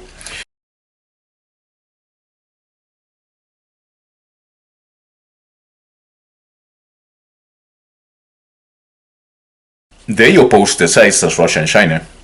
They oppose the abuse of democratic values and interference in the internal affairs of sovereign states under the pretext of protecting democracy and human rights, and any attempts to incite divisions and confrontation in the world. The sides call on the international community to respect cultural, civilizational diversity and the rights of peoples of different countries to self-determination. But you also recently said that the Middle East would be better off with Gaddafi, Saddam Hussein, and Assad in power. How does... I didn't say Assad, but we certainly have not gained anything with Gaddafi. And you look at what happened. I mean, look at Libya. Look at Iraq. Iraq used to be no terrorist. He would kill the terrorists immediately. It was like, now it's the Harvard of terrorism. Iraq. If you look at Iraq from years ago, I'm not saying he was a nice guy. He was a horrible guy. But it was a lot better than it is right now. Right now, Iraq is a training ground for terrorists.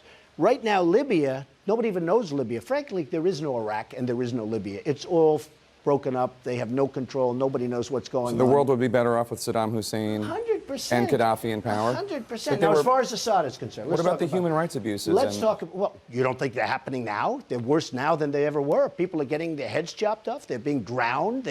Right now, they're far worse than they were ever under Saddam Hussein or Gaddafi. I mean, look what happened. Libya is a catastrophe. You look at our ambassador as an example, okay? Libya is a disaster. Iraq is a disaster. Syria is a disaster. The whole Middle East. And it all blew up around Hillary Clinton and around Barack Obama. It all blew up. Now, one thing about Assad, not a good guy. I understand that. But we're backing and spending billions and billions of dollars on backing rebels that we have no idea who they are. And a lot of people think they're ISIS. I happen to think they're ISIS, but who knows? But we're spending billions of dollars to get Assad out with people that we have no idea who they are. I don't think that's smart. We have to rebuild our country.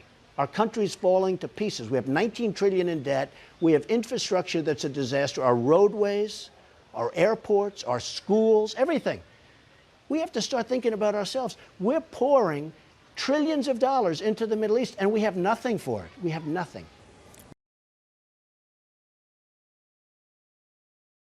They stand ready to work together with all the interested partners to promote genuine democracy.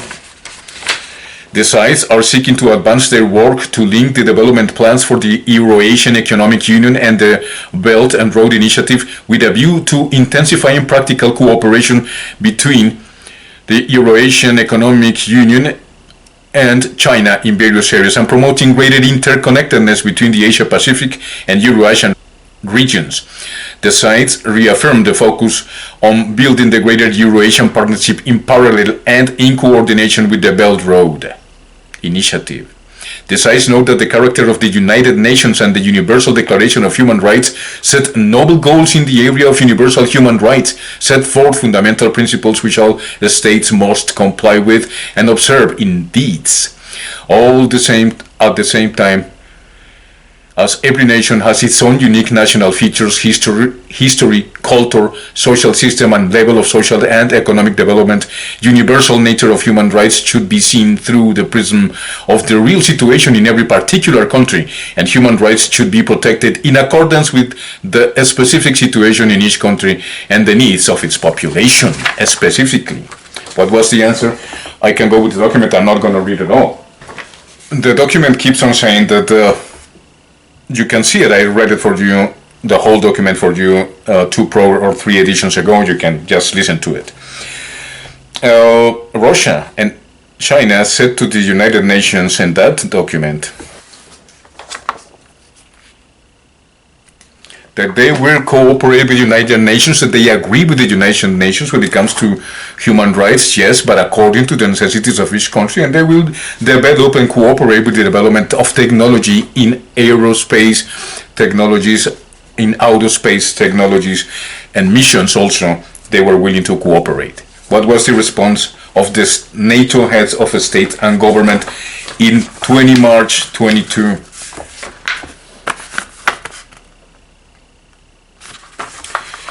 The response was that Ukrainians are to be protected, that Ukrainians, we are united in our resolve to counter Russia's attempts to destroy the foundations of international security and stability. That's what they answered. We are united in our resolve to counter Russia's attempts to destroy the foundations of international security and stability. We are holding Russia and Belarus to account. Massive sanctions and heavy political costs have been imposed on Russia in order to bring an end to this war. We remain determined to maintain coordinated international pressure on Russia. We will continue to coordinate closely with relevant stakeholders and other international organizations, including the European Union. Transatlantic coordination remains crucial for an effective response to the current crisis. In response to Russia's actions, we have activated NATO's defense plans, deployed elements of NATO's response force, and placed 40,000 troops on our eastern flank, along with significant air and naval assets under direct NATO command, supported by allies' national deployments.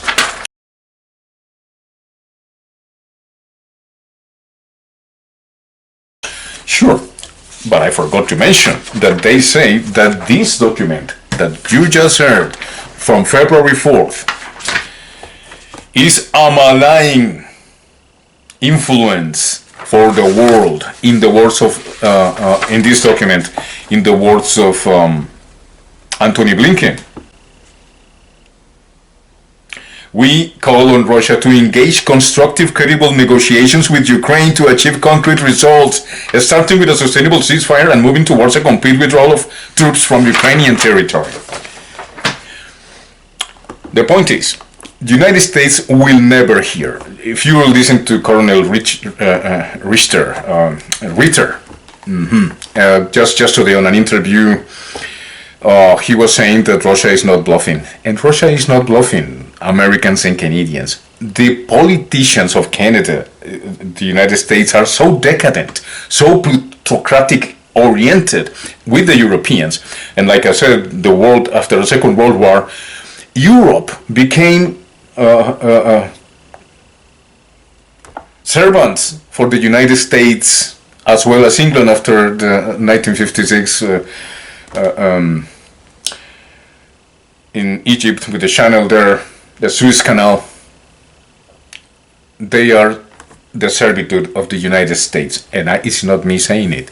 Noam Chomsky, Naomi Klein, thinkers. But let's put this one that we have followed over the years. If you have followed politics over the years, it is not me saying it. It is the common sense of the people that we have been lied to, especially with the pandemic, that demonstrates how corrupt democracies are, and they have never demonstrated to be democratic. We are lucky to be Canadians, Americans, and Europeans, Scandinavian countries, maybe, if you live in one of those countries. But what about the rest of the world? These countries, the West, is not even the 40% of the total population in the world, but still wants nothing but war. These are the statements of the corporations that make $65,000 a minute, Pfizer and Moderna, for the development of a vaccine that has been imposed literally by force. In Canada, United States, in Europe, without scientific proof, but the media, the universities, the healthcare in Canada is not trustworthy anymore. If you saw my last edition and how the courts don't operate, these are criminal political issues that should be treated as such. Mr. Secretary General, my fellow leaders, in the last year, our world has experienced great upheaval. A growing crisis in food insecurity, record heat, floods, and droughts, COVID-19, inflation, and a brutal, needless war. A war chosen by one man, to be very blunt. Let us speak plainly. A permanent member of the United Nations Security Council invaded its neighbor, attempted to erase a sovereign state from the map. Russia has shamelessly violated the core tenets of the United Nations Charter. No more important than the clear prohibition against countries taking the territory of their neighbor by force. Again, just today, President Putin has made overt nuclear threats against Europe and a reckless disregard for the responsibilities of the non-proliferation regime. Now, Russia's calling up more soldiers to join the fight, and the Kremlin is organizing a sham referenda to try to annex parts of Ukraine, an extremely significant violation of the UN Charter. This world should see these outrageous acts for what they are. Putin claims he had to act because Russia was threatened. But no one threatened Russia. And no one other than Russia sought conflict. In fact, we warned it was coming. And with many of you, we worked to try to avert it. Putin's own words make his true purpose unmistakable. Just before he invaded, Putin asserted, and I quote, Ukraine was created by Russia and never had, quote, real statehood. And now we see attacks on schools, railway stations, hospitals, on centers of Ukrainian history and culture. In the past, even more horrifying evidence of Russia's atrocity and war crimes. Mass graves uncovered in Izium, bodies, according to those who excavated those bodies, showing signs of torture. This war is about extinguishing Ukraine's right to exist as a state, plain and simple.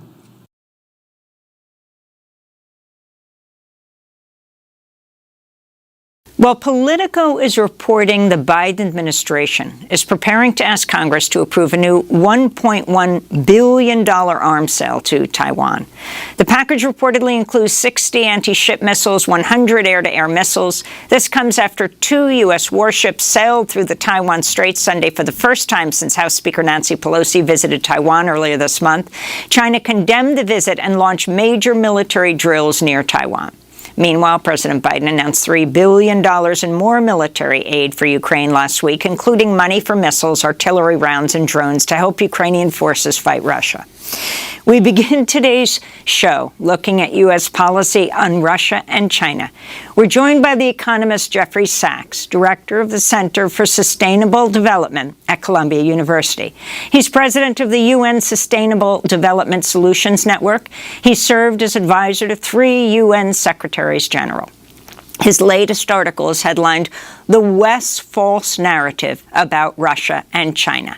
He begins the article by writing, quote, "The world is on the edge of nuclear catastrophe in no small part because of the failure of Western political leaders to be forthright about the causes of the escalating global conflicts.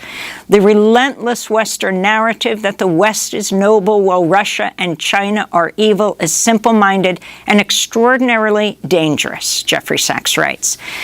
Jeffrey Sachs, welcome to Democracy Now! Why don't you take it from there? Good to be with you. What is the story that people in the West and around the world should understand about what's happening right now with these conflicts with Russia and Ukraine, and with China? The main point, Amy, is that we are not using diplomacy. We are using weaponry. This sale now announced to Taiwan that you've been discussing this morning is just another case in point. This does not make Taiwan safer. This does not make the world safer. It certainly doesn't make the United States safer. This goes back a long way. I think it's useful to start 30 years ago. The Soviet Union ended, and some American leaders got it into their head that there was now what they called the unipolar world, that the U.S. was the sole superpower and we could run the show. The results have been disastrous. We have had now 3 decades of militarization of American foreign policy. A new database that Tufts is maintaining has just shown that there have been more than 100 military interventions by the United States since 1991. It's really unbelievable. And I have seen, in my own experience over the last 30 years, working extensively in Russia, in Central Europe, in China, and in other parts of the world, how the U.S. approach is a military first and often a military only approach. We arm who we want. We call for NATO enlargement no matter what other countries say may be harmful to their security interests. We brush aside anyone else's security interests. And when they complain, we ship more armaments to our allies in that region. We go to war when we want, where we want, whether it was Afghanistan or Iraq or the covert war against Assad in Syria, which is even today not properly understood by the American people, or the war in Libya. And we say, we're peace-loving. What's wrong with Russia and China? They are so warlike. They're out to undermine the world. And we end up in terrible confrontations. The war in Ukraine, just to finish the introductory view, could have been avoided and should have been avoided through diplomacy. What President Putin of Russia was saying for years was, do not expand NATO into the Black Sea, not to Ukraine, much less to Georgia, which if people look on the map, straight across to the eastern edge of the Black Sea Russia said, this will surround us. This will jeopardize our security. Let us have diplomacy. The United States rejected all diplomacy. I tried to contact the White House at the end of 2021. In fact, I did contact the White House and said, there will be war unless the U.S. enters diplomatic talks with President Putin over this question of NATO enlargement. I was told the U.S. will never do that. That is off the table. And it was off the table. Now we have a war that's extraordinarily dangerous, and we are taking exactly the same tactics in East Asia that led to the war in Ukraine. We're organizing alliances, building up weaponry, trash-talking China, having Speaker Pelosi fly to Taiwan when the Chinese government said, please lower the temperature, lower the tensions. We say, no, we do what we want, and now send more arms. This is a recipe for yet another war. And to my mind, it's terrifying. We are at the 60th anniversary of the Cuban Missile Crisis, which I've studied all my life, and I've written a book about the aftermath. We are driving to the precipice, and we are filled with our enthusiasm as we do so, and it's just unaccountably dangerous and wrong-headed, the whole approach of U.S. foreign policy, and it's bipartisan.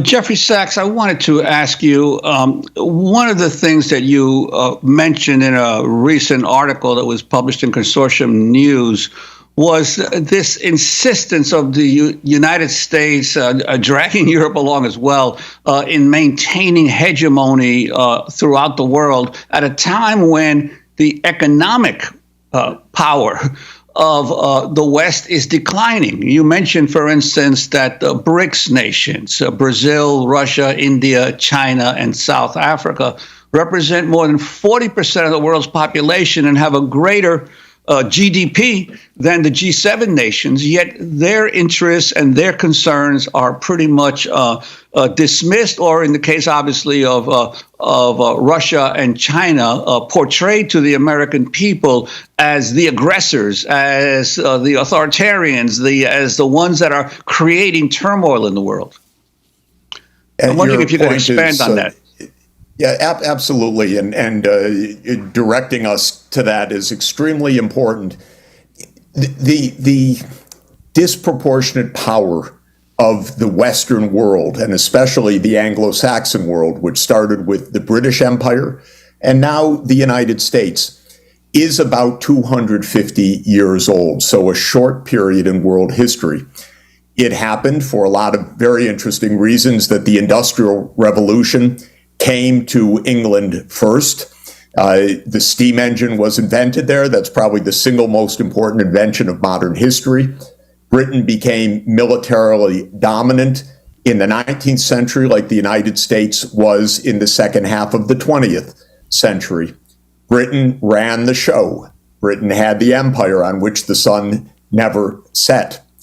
And the West, meaning the United States and Western Europe, now meaning the US and the European Union, the UK, Canada, Japan, in other words, the G7, the European Union, together, is a small part of the world population, perhaps now roughly 10%, a little bit more, maybe 12.5% if you add in Japan to Western Europe and the US.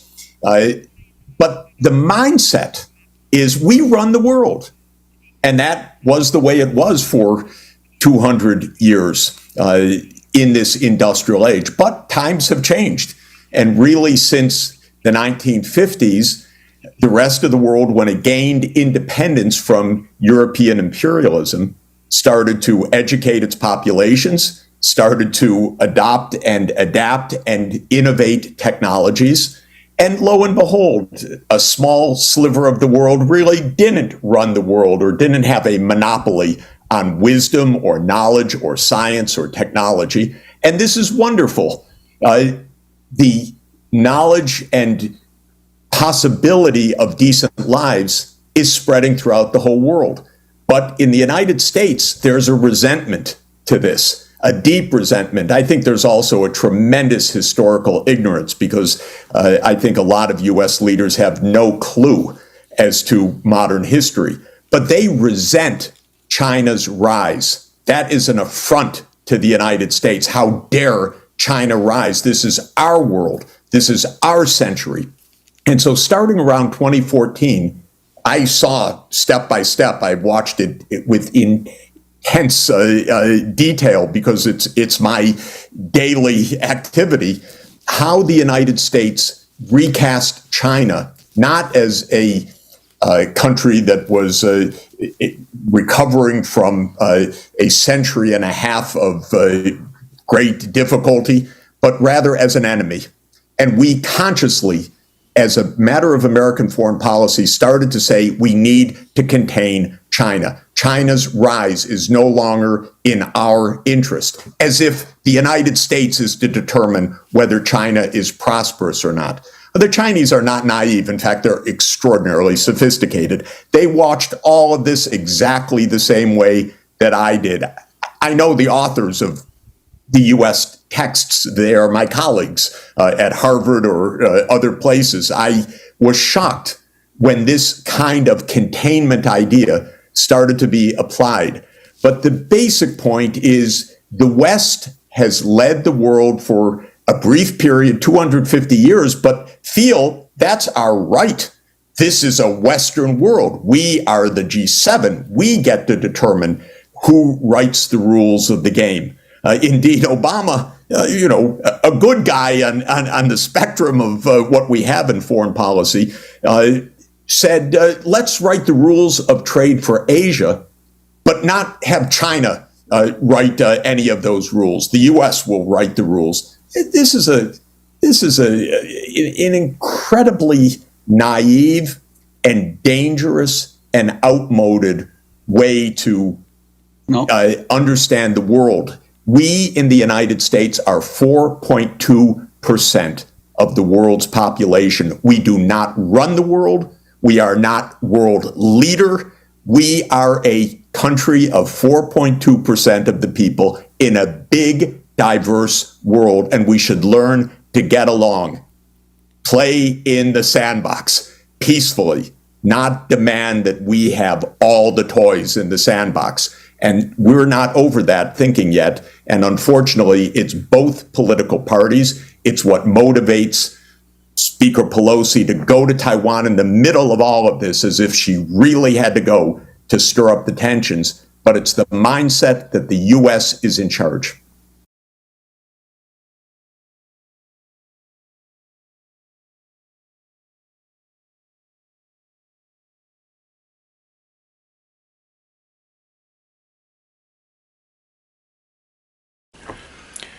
The Prime Minister has committed criminal decisions against the Canadian people, starving the Canadians, put them into risk. I didn't deserve, according to the government, the $2,000 a month. I got it for 2 months or 3 months. Then after that, I didn't qualify for it. For some reason, I didn't.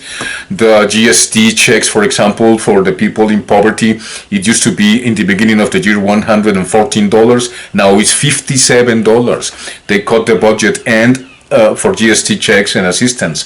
And not only that, they are announcing, as you have seen in my latest programs, the necessity for Canadians, now that Russia is a malign influence, after you have read the documents and the history behind it, since 2014, how Ukrainians were attacking Russian people, ethnical Russians that want to be Russians, that now Friday, tomorrow, Saturday, and Sunday are on a referendum that, of course, United States, the UK, Canada, Germany, France, Turkey, Spain don't like, because they don't want the Donbass region and Luhansk, and now a southern one, including Crimea, which was taken without one bullet, contrary to the takeovers of the United States, like Israel with the Palestinians. But the United States is an example of democracy. Where is the democracy for the last 200 years that had been spread by The Americans, nowhere to be found. So this empire of lies has getting to a point where they're going to bring the war home. I told you guys in 2014. They're going to bring the war home. It's not like in the days of the SDS, I repeat. Remember when the SDS, Students for a Democratic Society, was taken over by the Weather Underground, and the Weather Underground have to prove the American people through terrorism attacks that didn't kill anyone except for one bomb that exploded while they were fabricating it. The Weather Underground took over the SDS movement because they did everything they could in order for the United States to stop assassinating Vietnamese. More than actually the numbers are between 3 million and 5 million. All right, almost a Holocaust there. If not the same, a Holocaust. They kill and destroy 3 to 5 million Vietnamese and Laos and Cambodia. So that's the example of democracy you want us, the country and the world, to believe. Justin Trudeau, Mrs. Truss, the new Prime Minister of the UK, I correct here, which says, when asked, would you be willing to push the red button and act with atomic bombs against Russia if necessary? And she said, sure. And people applauded her on that. First of all, I'm personally a huge fan of the United States of America, and it's a country I've traveled a lot in. It's a country that we share so many values and core beliefs in, and I'm determined that we, make the special relationship even more special over the coming years, and we work with our friends and allies around the world. And for too long, after the Cold War, the free world didn't do enough to take on the challenges of autocratic regimes. I believe we've now stepped up. I think our response to Russia's invasion of Ukraine, unprecedented sanctions, military aid, and I've just committed that the UK will put even more military aid into Ukraine. Of course, the Biden administration has put huge amounts into Ukraine, and I really feel that we are stepping up as an alliance to take on what is absolutely appalling, an appalling war created by Putin. So let's talk about that, because at the UN you called on Western democracies to stay united against Russia's invasion of Ukraine. So Putin is calling for 300,000 more reservists to come into Ukraine to join the fight. He insists he's not bluffing when he talks about potentially using nuclear weapons. Some people think he's effectively preparing and threatening war with NATO. Have you and President Biden discussed how the West would and should respond if Putin escalates matters even more? Well, first of all, the reason Putin is doing this is because he isn't winning. He made a strategic mistake invading Ukraine, and I think he has been outsmarted by the Ukrainians. We've seen the Ukrainians continue to push back against the Russian offensive, and I think he didn't anticipate the strength of reaction from the free world. And we should not be listening to his saber rattling and his bogus threats. Instead, what we need to do is continue to put sanctions on Russia and continue to support the Ukrainians, because if Putin is allowed to succeed, this wouldn't just send a terrible message in Europe, and of course huge threats to the Ukrainian population themselves, but it also would send a message to other authoritarian regimes around the world that it's somehow acceptable, like China, to invade, well, for example, but it's somehow acceptable to invade a sovereign nation. So this is why it's so important that we continue to be resolute. We don't listen to the saber rattling that we're hearing from Putin, and we continue to back the Ukrainians to the hill. And that's what I'm determined the United Kingdom will do. I know President Biden is absolutely committed from the US point of view. We've worked closely with our American allies, with the G7, and we will continue to do so until Ukraine prevails. So let's talk about another authoritarian country, China. Because President Biden unequivocally said this month, again, that the U.S. would defend Taiwan militarily if China invades. Is the UK willing to make the same pledge? Well, what we are very clear about, and I was clear with President Biden, is we support and work with our G7 allies, first of all, to reduce our strategic dependency on China, and also to make sure that we are standing by our democratic allies around the world. And we are determined to work with our allies to make sure that Taiwan is able to defend itself. Well, when you say stand by, I mean, does that mean you would go as far as President Biden has gone in saying that the U.S. would defend Taiwan militarily? Would the UK defend Taiwan militarily if China invades? Well, what I've been clear about is that all of our allies need to make sure Taiwan is able to defend itself. And that is very, very important. And we need to learn the lessons from Ukraine. The fact is, the free world didn't do enough to counter Russian aggression early enough, and Putin was emboldened to start this appalling war, and we can't see that situation happen in other parts of the world. But the UK does work with its allies, whether it's Japan, it's another important ally in the Indo-Pacific region, with the United States, with Canada, to make sure we have a common response. And of course, I discussed that with President Biden, and we continue to work with our allies. Let's talk about some domestic issues. The Bank of England just raised interest rates again this week and said that the UK may already be in a recession. Are they right? Is the UK in a recession? Well, that's a matter for the Bank of England and for the GDP figures, are official figures. I think what is certainly true is that the world is facing an economic shock.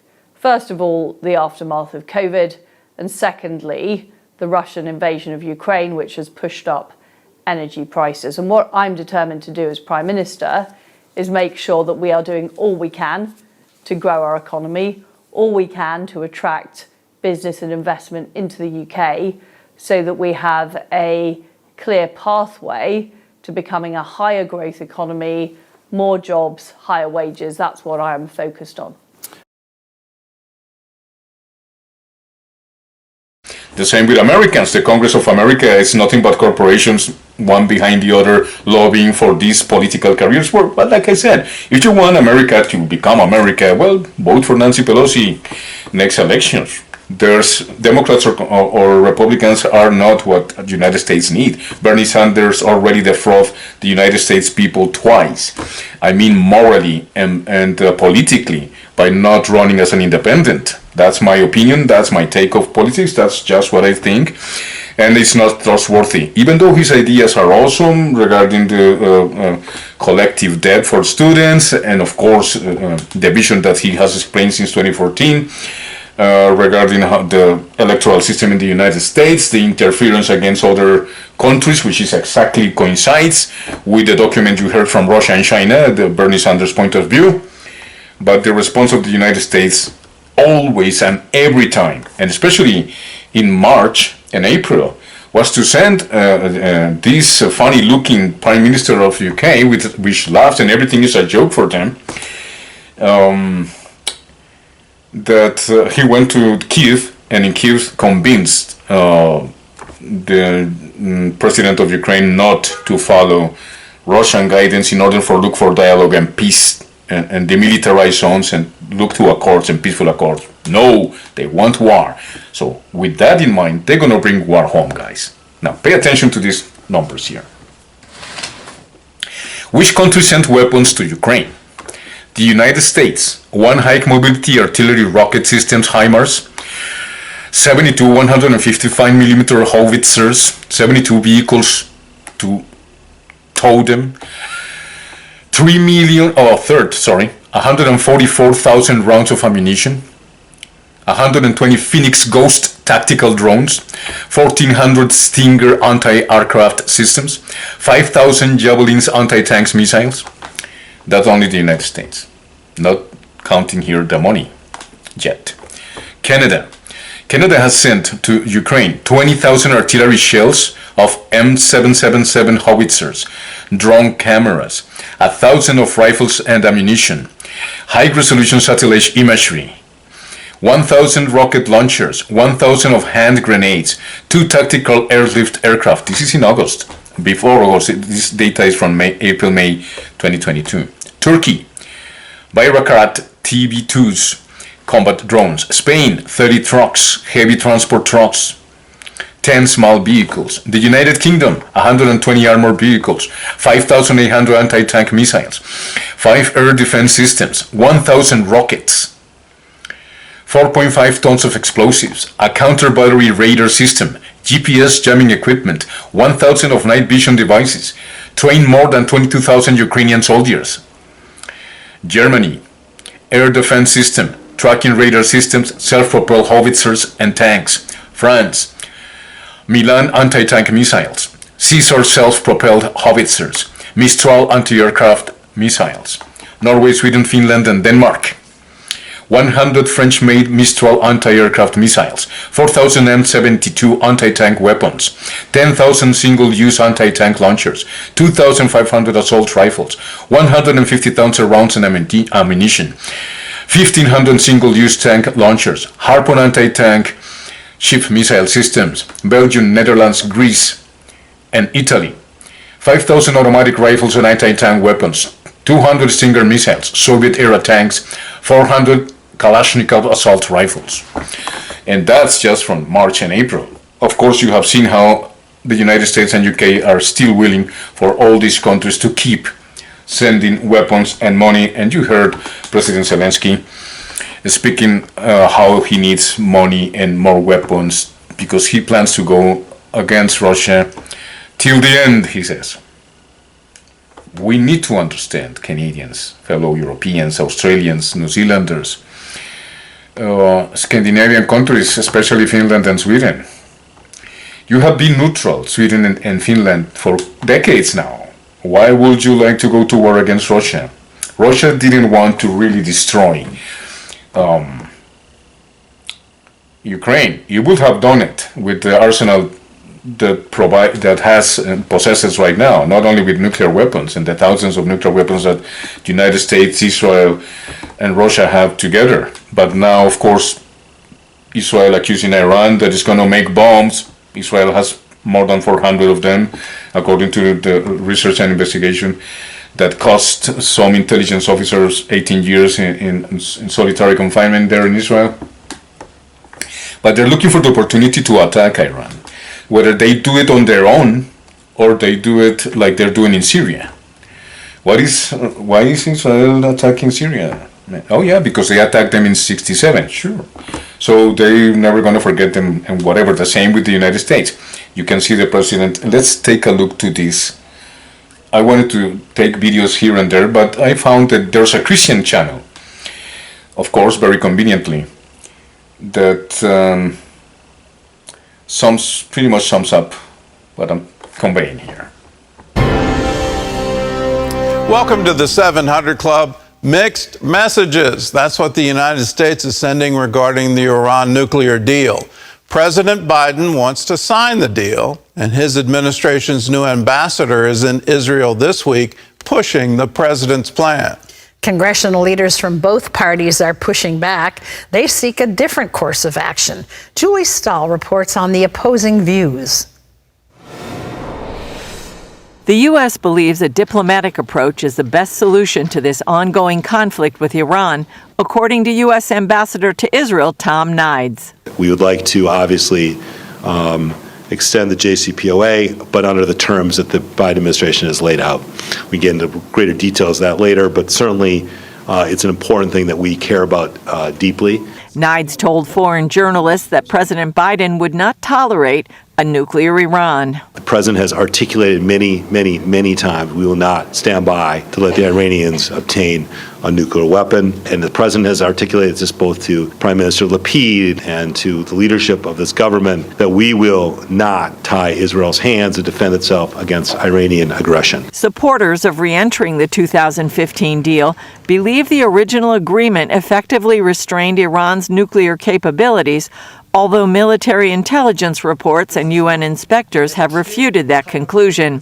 A visiting bipartisan delegation of U.S. senators and congressmen stated opposition to any Iranian nuclear agreement. In terms of the Iran nuclear agreement, there will be bipartisan opposition. It will be up to the administration as to whether or not they should enter into the agreement.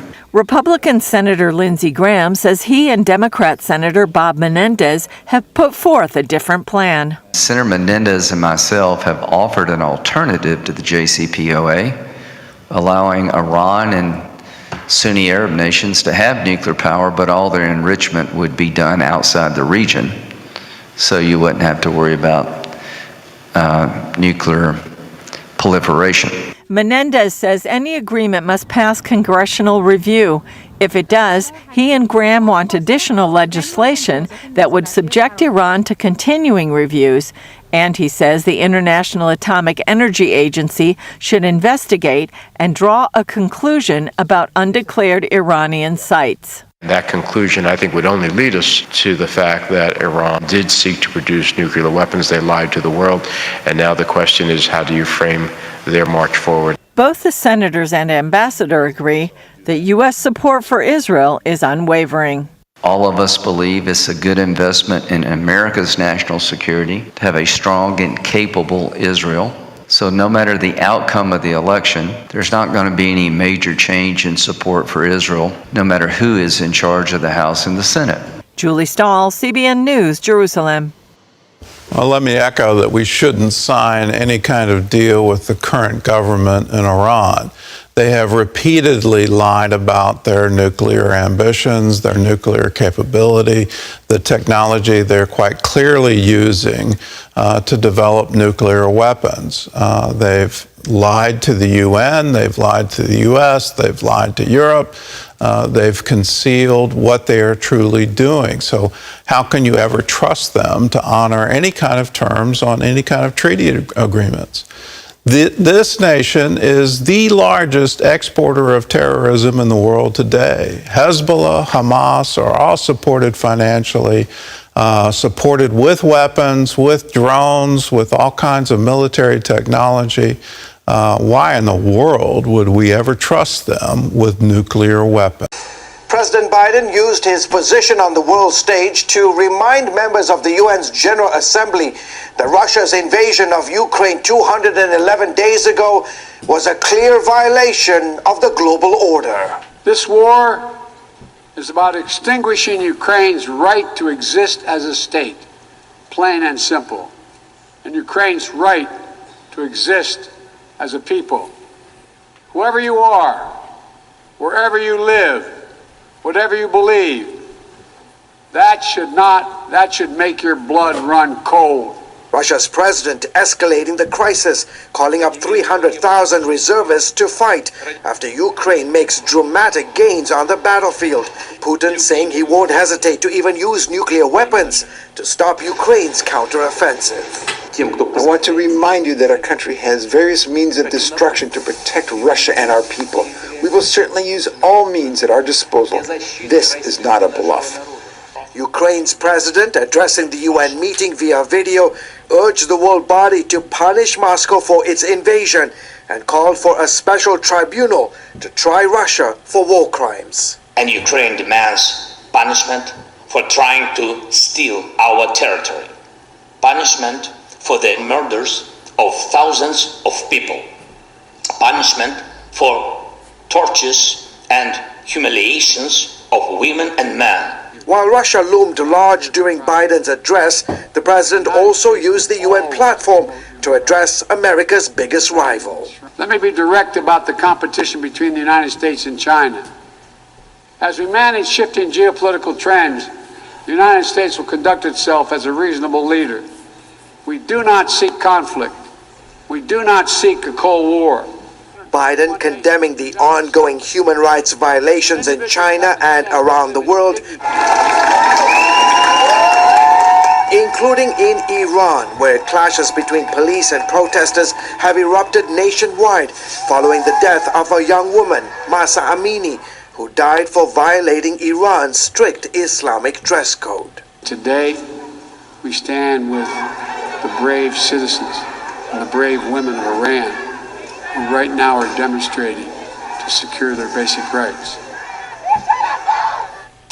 Meanwhile, Iran's president also spoke at the UN, calling Israel a savage power, and he held up a picture of Qasem Soleimani, a top Iranian general who was killed by a US drone strike back in 2010, promising to avenge his death. Gordon?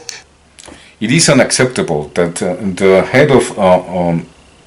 head editor for this CBN channel doesn't know that Qasem Soleimani was killed in January 2020, not in 2010, like he said. I mean, if he's the head of news, an editor for that channel, how come he didn't know that Qasem Soleimani was killed not in 2010 but in 2020, in January 2020? And it was not the United States, it was Israel who made the killing actually. But the United States, of course, took the shock, saying that it will sanction like never before and they will go to war if necessary, if Israel was attacked, blah, blah, blah. But it was Israel who made the attack. It was not the United States. The President of the United States didn't even know the name, who was Qasem Soleimani. And he confused in the interview the Kurds with the Quds. The Kurds with the Quds. Okay.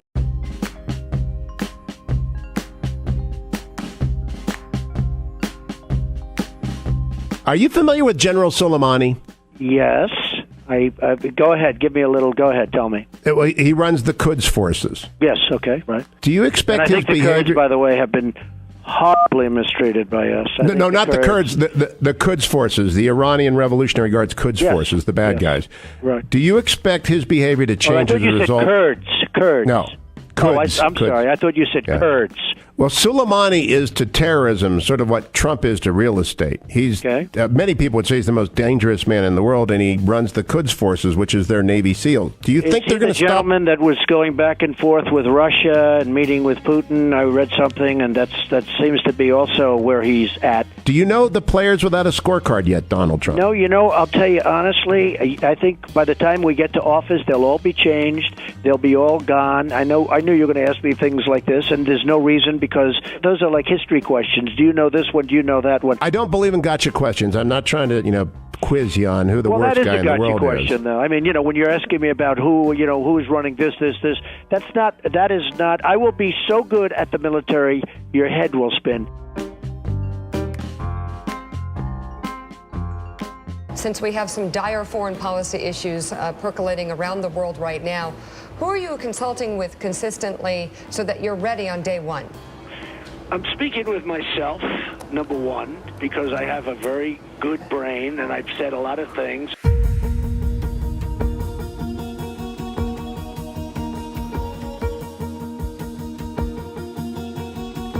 We cannot understate how dangerous of an escalation this could be, how significant this decision is. So my thoughts on the matter are contingent on really 2 points, 2 questions. One, what was the intelligence undergirding this decision? How significant was it? How imminent was this intelligence? And secondly, what is the plan for tomorrow? Because an Iranian response is inevitable. Unfortunately, the actions this administration has taken for weeks and months now have taken a very difficult situation and made it much worse.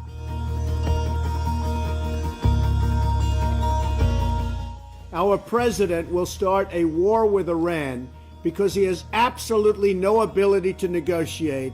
He's weak and he's ineffective. We have a real problem in the White House. So, I believe that he will attack Iran sometime prior to the election because he thinks that's the only way he can get elected. Isn't it pathetic? I want to have peace. I like peace. And Iran should want peace more than anybody. Just to mention something, I have covered this for many years. Like 6 years ago, 5 or 6 years ago, the Kurds were trying, when the war in Syria was developing, the Kurds want land. They want territory too, from Syria or wherever they can get. The Israelis already have the Golan Heights, and want to appropriate them and start building up.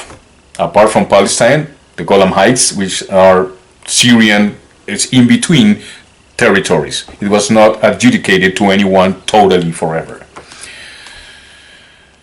But keeps attacking on Syria. Syria, who has been devastated by the war for more than 10 years now. And the oil keeps on running to the United States.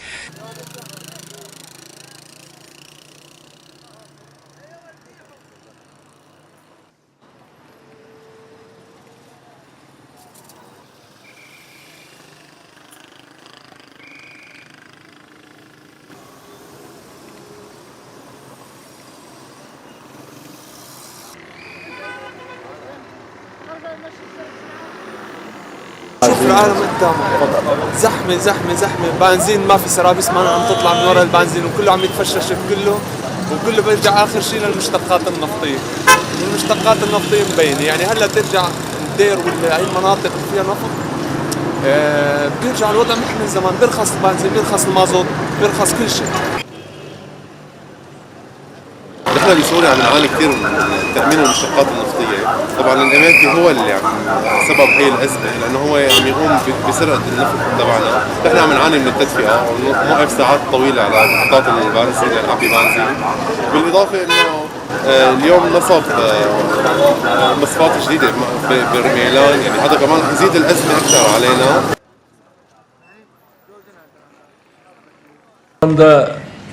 Batı'nın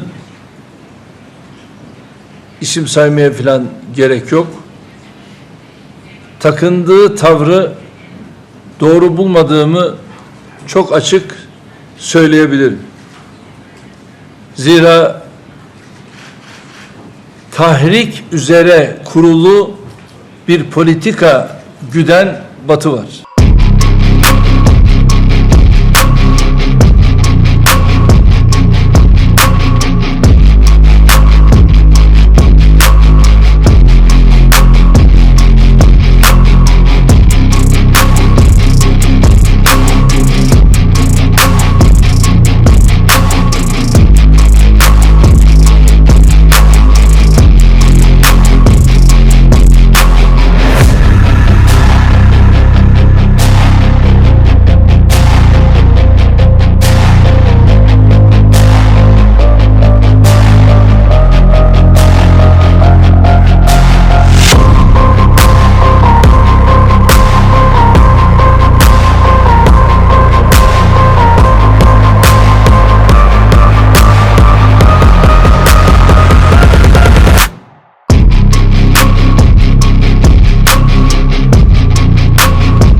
Şu anda Batı'nın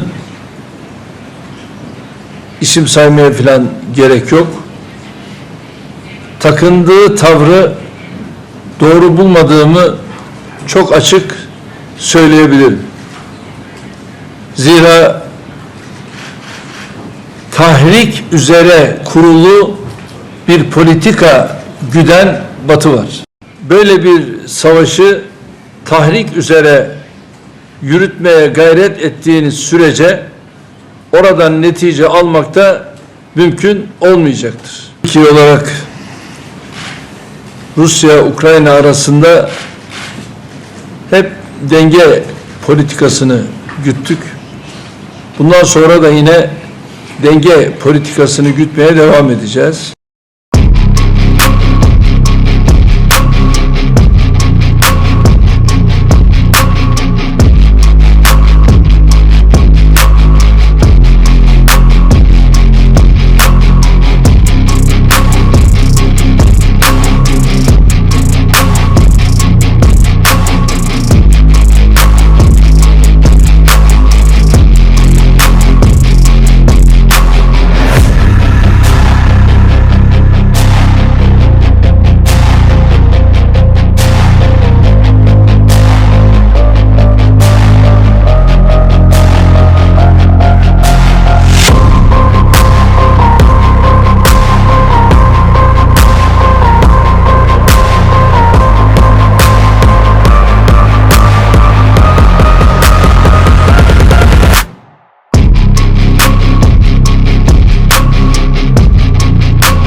Ova zima će za sve nas biti veoma hladna, a ako ste pažljivo slušali, mislim da će sledeća zima biti polarna za celu Evropu, jer mi se čini da niko ne želi rešenje i da kažem ono što je rekao gospodin Erdogan drugačijim rečima. Plašim se da svi iščekuju poraz s druge strane, a ne kompromis.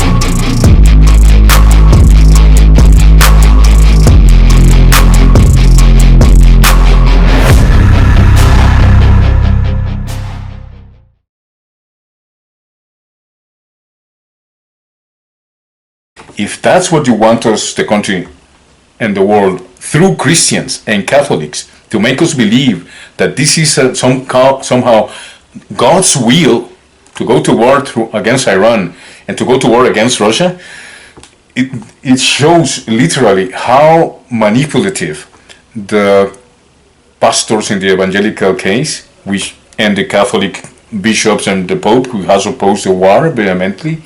But you don't hear the same from the priests and bishops. Of course, when it comes to humanitarian issues, they will say that they're against the war. But you can see, for example, the Catholic Church and the evangelicals in Central and South America, in the case of Colombia, how they went to the pulpit to say, don't vote for President Petro. No way! Even in the radio programs, they were saying, no, no. And they only allowed the people, as I can demonstrate, that were against President Petro to talk in their programs. And from the pulpit they know that communism. Okay.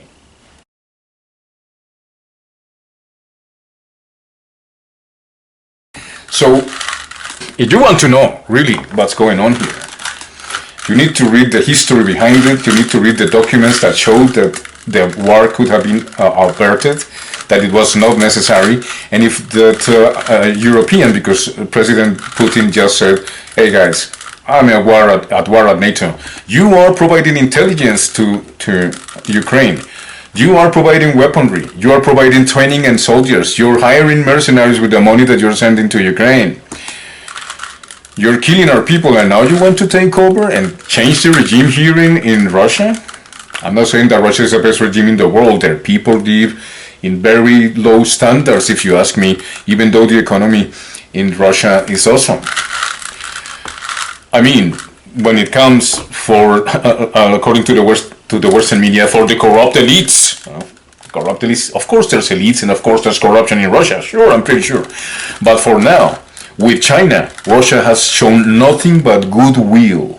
I'm sorry, but history, the documents mention that as a fact. To deny that that is true is to side with Antony Blinken, denying the reality, and accuse countries that are nuclear powerful, capable to cause disaster around the world.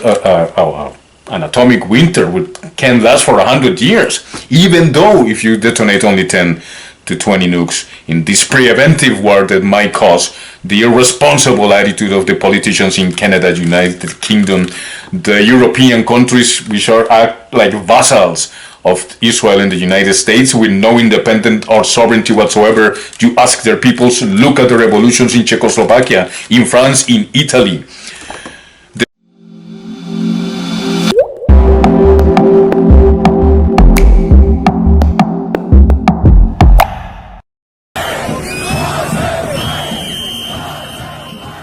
Germany, UK, the Czech Republic and more. Europe has erupted in protests in the last few weeks.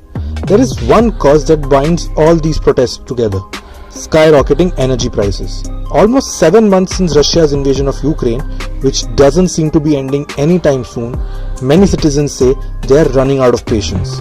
Inflation in double digits, energy prices going through the roof, and above all, depleted savings are making survival difficult for ordinary Europeans. Experts say this crisis could break the backbone of Europe's economy. What's changed all of a sudden, you'd think? First, a slew of sanctions on Moscow by the West ended up boomeranging. Then, Vladimir Putin decided to cut off gas supplies to Europe, a continent that traditionally has heavily dependent on Russia for its energy needs. So what's exactly happening on ground, and what can one expect further? Let's find out. Let's take this country by country. The UK first. Newly elected Prime Minister Liz Truss faces a massive test just as she takes office. This as the Don't Pay movement has gathered over 1 lakh supporters since it began in June this year. The strike, simply put, has just one aim: boycott the payment of high energy bills. The movement is expected to have 1 million supporters by the 1st of October, the date when household bills are set to skyrocket. A government official quoted in the Financial Times called the strike quote-unquote irresponsible, warning that things may complicate further if such a boycott takes place. Activist Martin Lewis, quoted in the same article, said, and I quote, "Once it starts becoming socially acceptable not to pay energy bills, people will stop paying energy bills, and you're not going to cut everyone off." End quote. Second, the Czech Republic. Approximately 70,000 people took to the streets of Prague on Sunday, calling the ruling coalition to bring energy prices under control while criticizing the European Union and NATO. The protesters also called for the resignation of Prime Minister Petr Fiala, slamming the nation's quote-unquote Western-oriented policies. Third, Germany. A 3,000 people strong rally was organized by the Socialist Left Party in Leipzig on Monday, a city with a historical significance of its own when it comes to protests. The protests took place soon after Chancellor Olaf Scholz unveiled a $65 billion plan to help households cope with the crisis. However, the Germans have refused anything less than a resignation as a hot autumn looms. As one organizer of the protest put it, and I quote, "Germany is in chaos. How will we survive?" End quote. The winter is approaching. The European Union is in a race against time to find a way out of this mess. On its part, the bloc has assured that it will take both short-term and long-term measures to bring down energy prices. Experts say these measures could be a tall task given the varying usage of energy across Europe and its tight finances. This, as citizens continue to hold protests, demand answers from their political heads, and are calling on their governments to walk back on the sanctions regime against Russia to ease prices. A survey result has brought to light possible repercussions of this crisis. Conducted by pollster YouGov in 4 countries, France, Germany, Poland, and the United Kingdom, the survey showed more than 50% people are worried about a social unrest breaking out, with Poland highest at 75%. On the cost of living front, about 60% in each country said they have to cut down their expenses because of this crisis.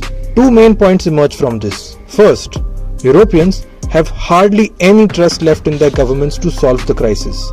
Second, a majority of them believe that the crisis won't end anytime soon. Do you think the simmering protests across Europe will intensify in the coming weeks?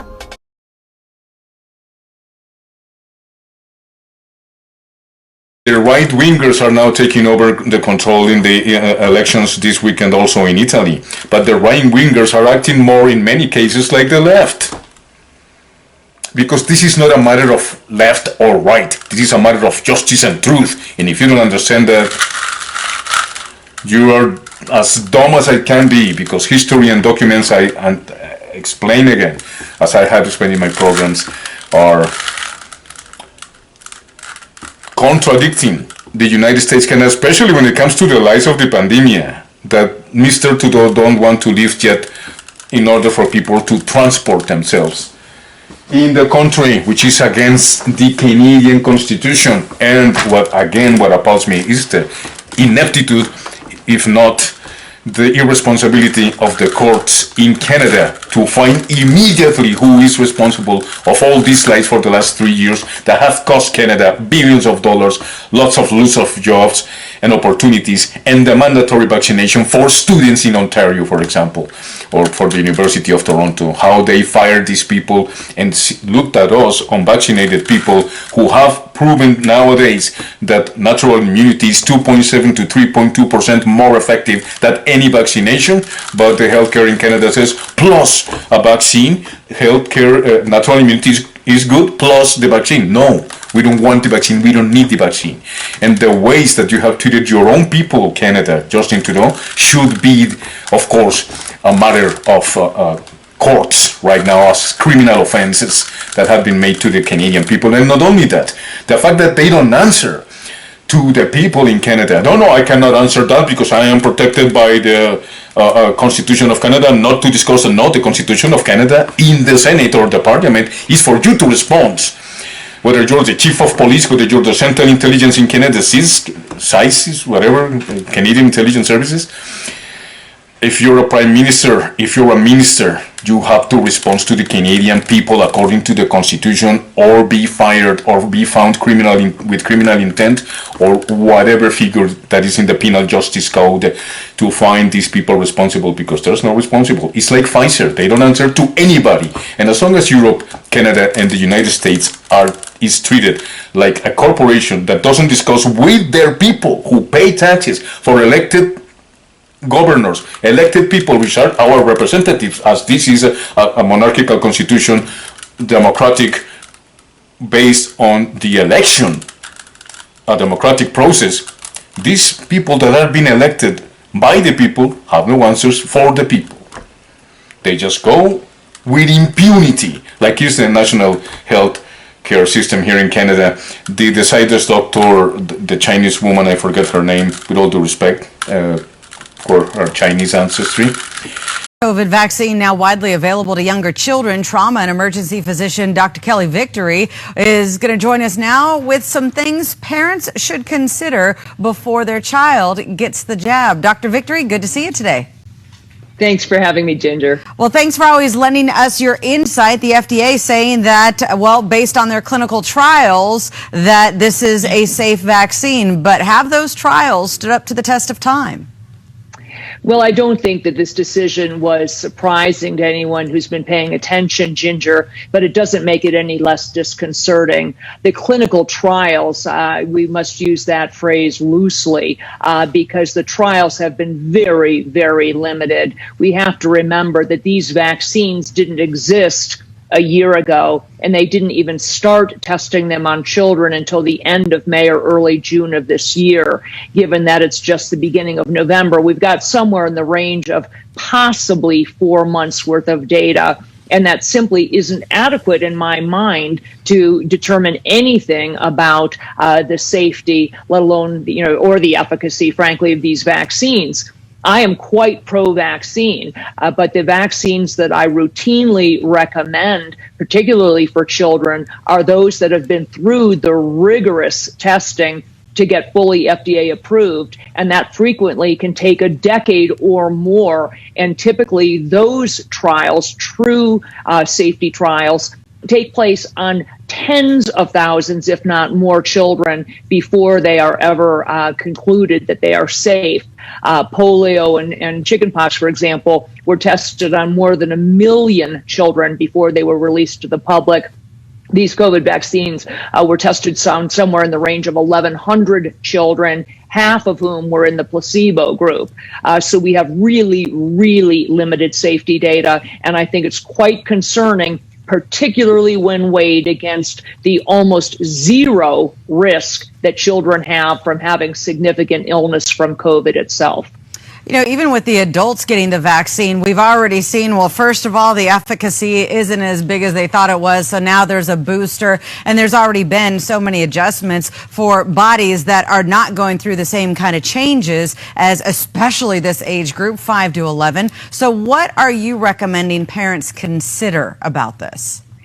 Well, again, all treatments, vaccines or other medical treatments, should undergo a very thoughtful risk-benefit calculation. And that means taking into account the risk that an individual has from the particular disease or illness, in this case COVID, and weigh that against the potential risks and benefits of the treatment, in this case the vaccine.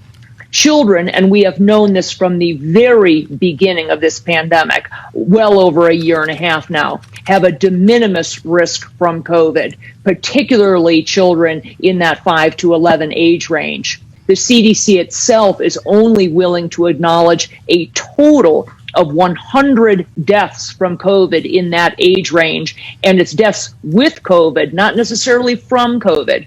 Those children all had significant underlying health conditions, including diabetes and cancers and morbid obesity. Yet out of the 28 million 5 to 11-year-olds in the United States, there have been a total of 100 deaths since the beginning of the pandemic. So the risk in that risk-benefit calculation is almost zero for children. And then, again, you have to weigh it against the potential risks of the vaccine. And as I said, we simply don't know. There is no way to answer what are the potential side effects, what are the potential impacts on fertility, autoimmune diseases, neurologic development, and on, cardiac complications, which we've seen in worrisome numbers in that adolescent age range. So we don't know yet what the impact will be in the 5 to 11-year-olds.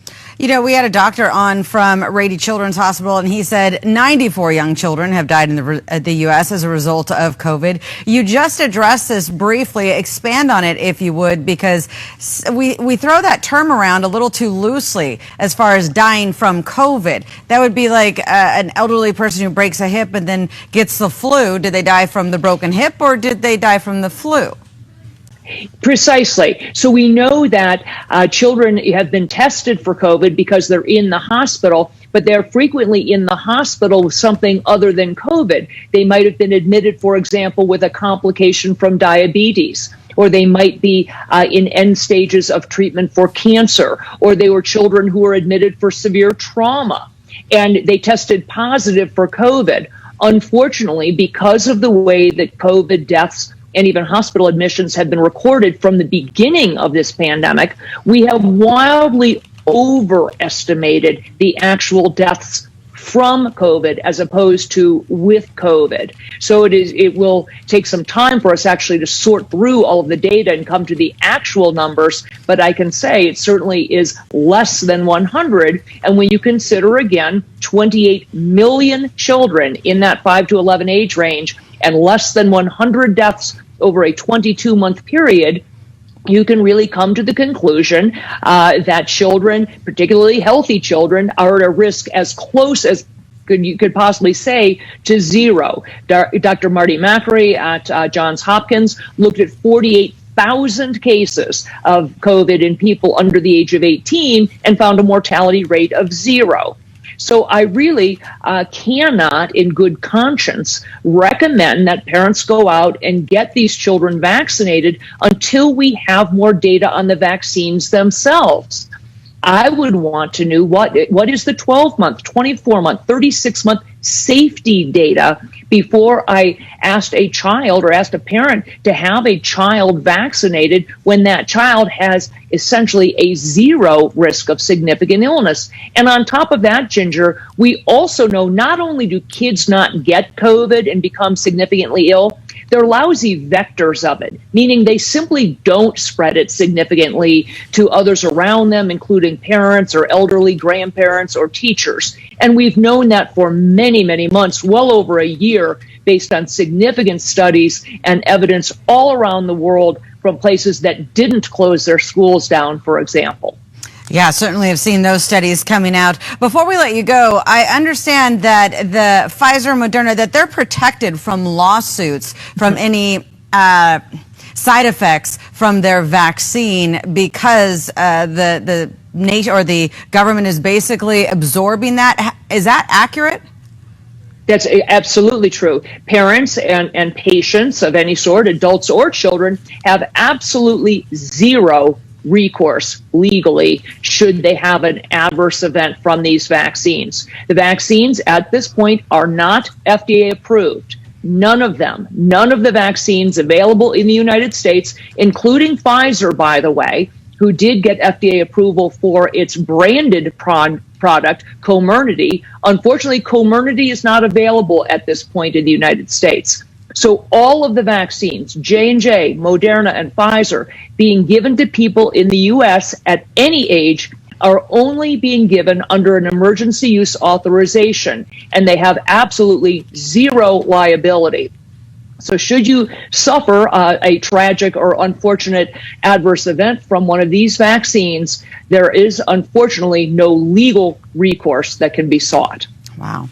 All right. Always enlightening. And again, really appreciate your insight as a doctor. Good to talk with you tonight, Dr. Victory.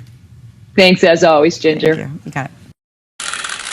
But when you start taking news, history, and all the things that I have mentioned here, you understand that these people are going to bring the war home. And what we're going to see once the first nukes start here, explode here, is UFOs and UAPs like crazy guys. But not only that, these people are so mean and stupid that they have taken the division of the polarizing who is for Russia and who is for the United States. No, this is not like in the 2001 war against terrorism, dude. This is for truth and justice. This is why the necessary and mandatory revolution, let me tell you, President of the United States, Mr. Biden, and your Congress, the Congress in the European countries, I don't know, this Ursula, with all due respect to these people there, how many it costs to do your hair on the daily basis? Because apparently that's the only thing you really know about. You're telling European people that the scarcity is coming to Europe and that you have to plant it because Russia has malign intentions. No, it's because you have put Russia to the brink of war and you're gonna bring the war home. And maybe, only maybe, the United States people, the Canadian people, the European people might take over again their duty and their sovereignty away from the hands of these corporate plutocrats that has taken over us, the country, and the world for so many years.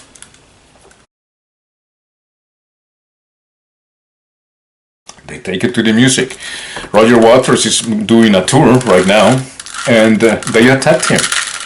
So, on Pink Floyd co-founder Roger Waters' current solo tour, instead of turning down the politics, he's amping them up to 11.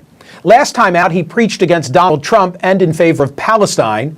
This tour, twice delayed by COVID and ominously titled "This Is Not a Drill," includes references to police murdering black men, semi-automatic weapons and abortion, and giant video screens in the shape of a cross. Waters guitarist Jonathan Wilson has explained why Waters' tour differs from those of fellow older classic rockers. Quote, even the Stones or members of the Beatles, it's more of a trip down memory lane than it is a current show. The activism, that's sort of the key to the whole thing. As a longtime fan of Waters' music who doesn't always agree with his messaging, I wanted to ask him about his mix of performing and preaching. Things got a bit animated. So here's the quote, as I understand, that begins the show. If you're one of those, I love Pink Floyd, but I can't stand Roger's politics, people, you might do well to f*** off to the bar.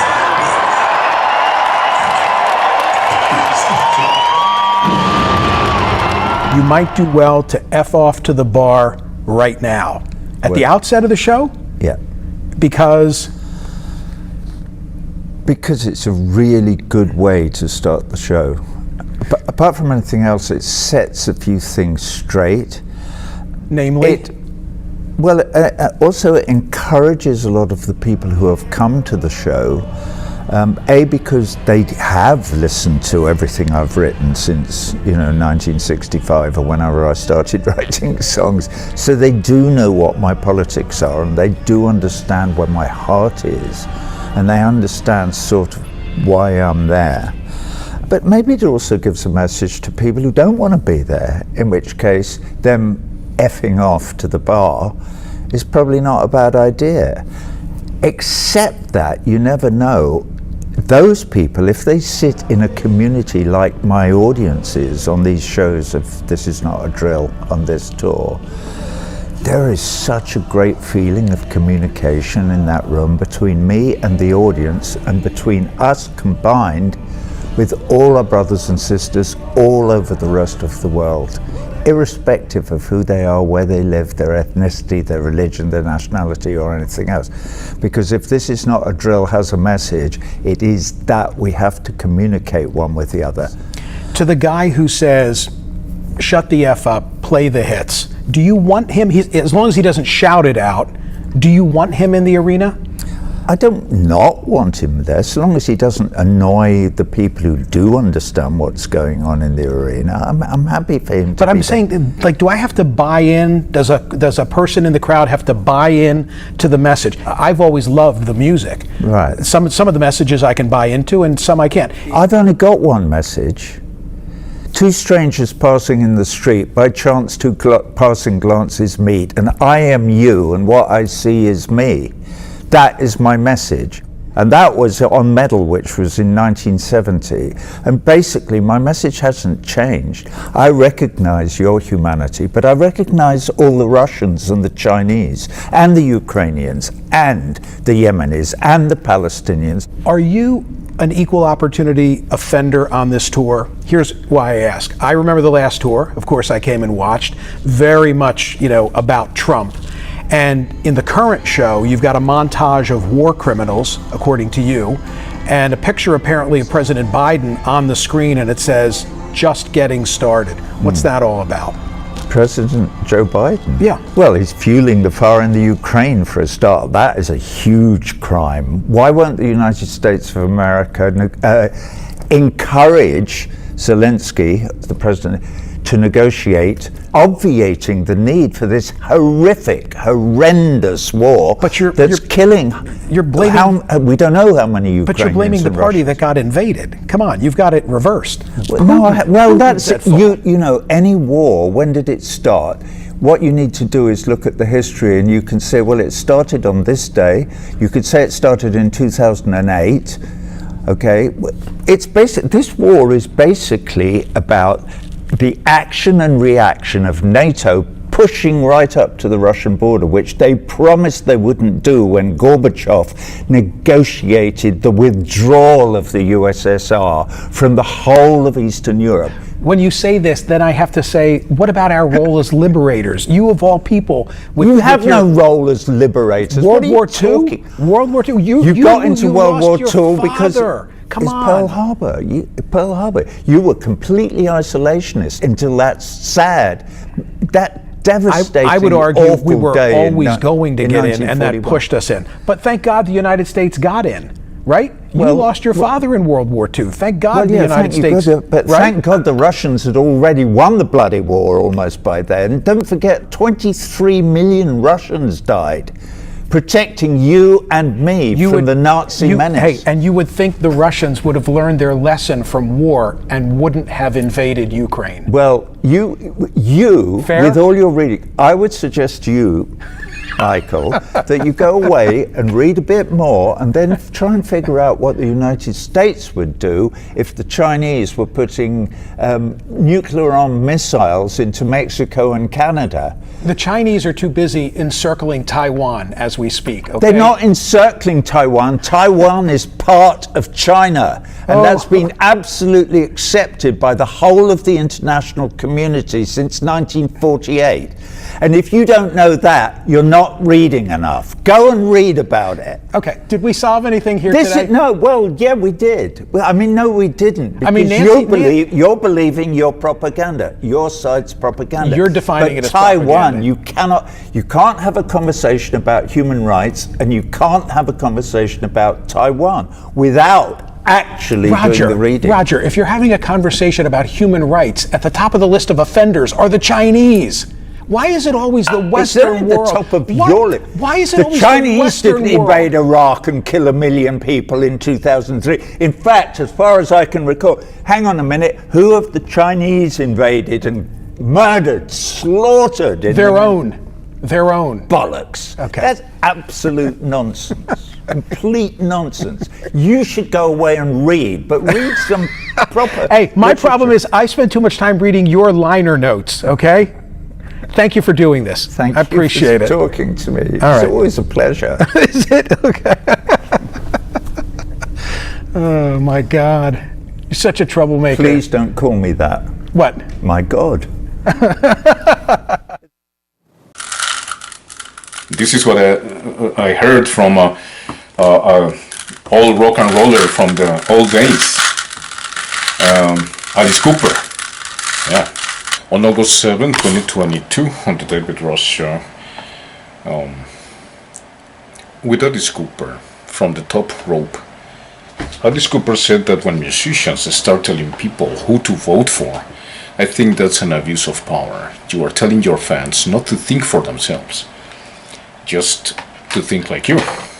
Rock and roll is about freedom, and that's not freedom, said Alice Cooper.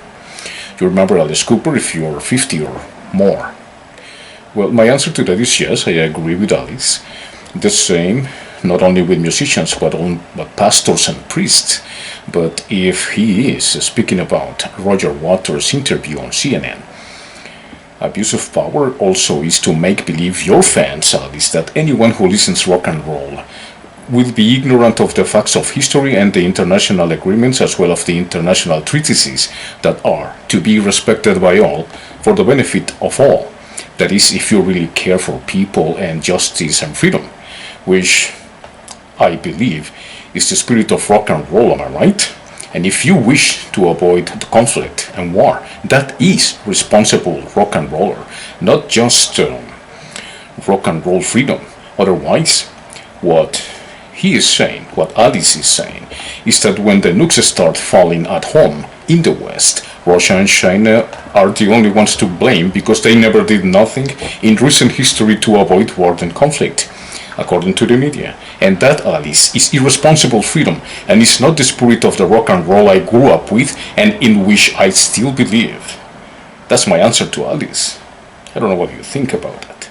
Look, guys, things are getting so bad that it is required from us, the country and the world as citizens, and Europe, Canada, United States, discernment, not to eat everything and swallow all what we see in the regular news.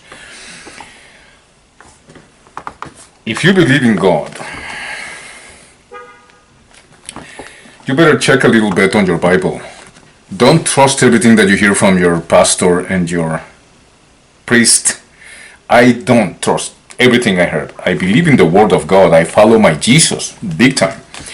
I was educated in the Catholic Church, and I did everything I needed to do in order to become the best Catholic possible.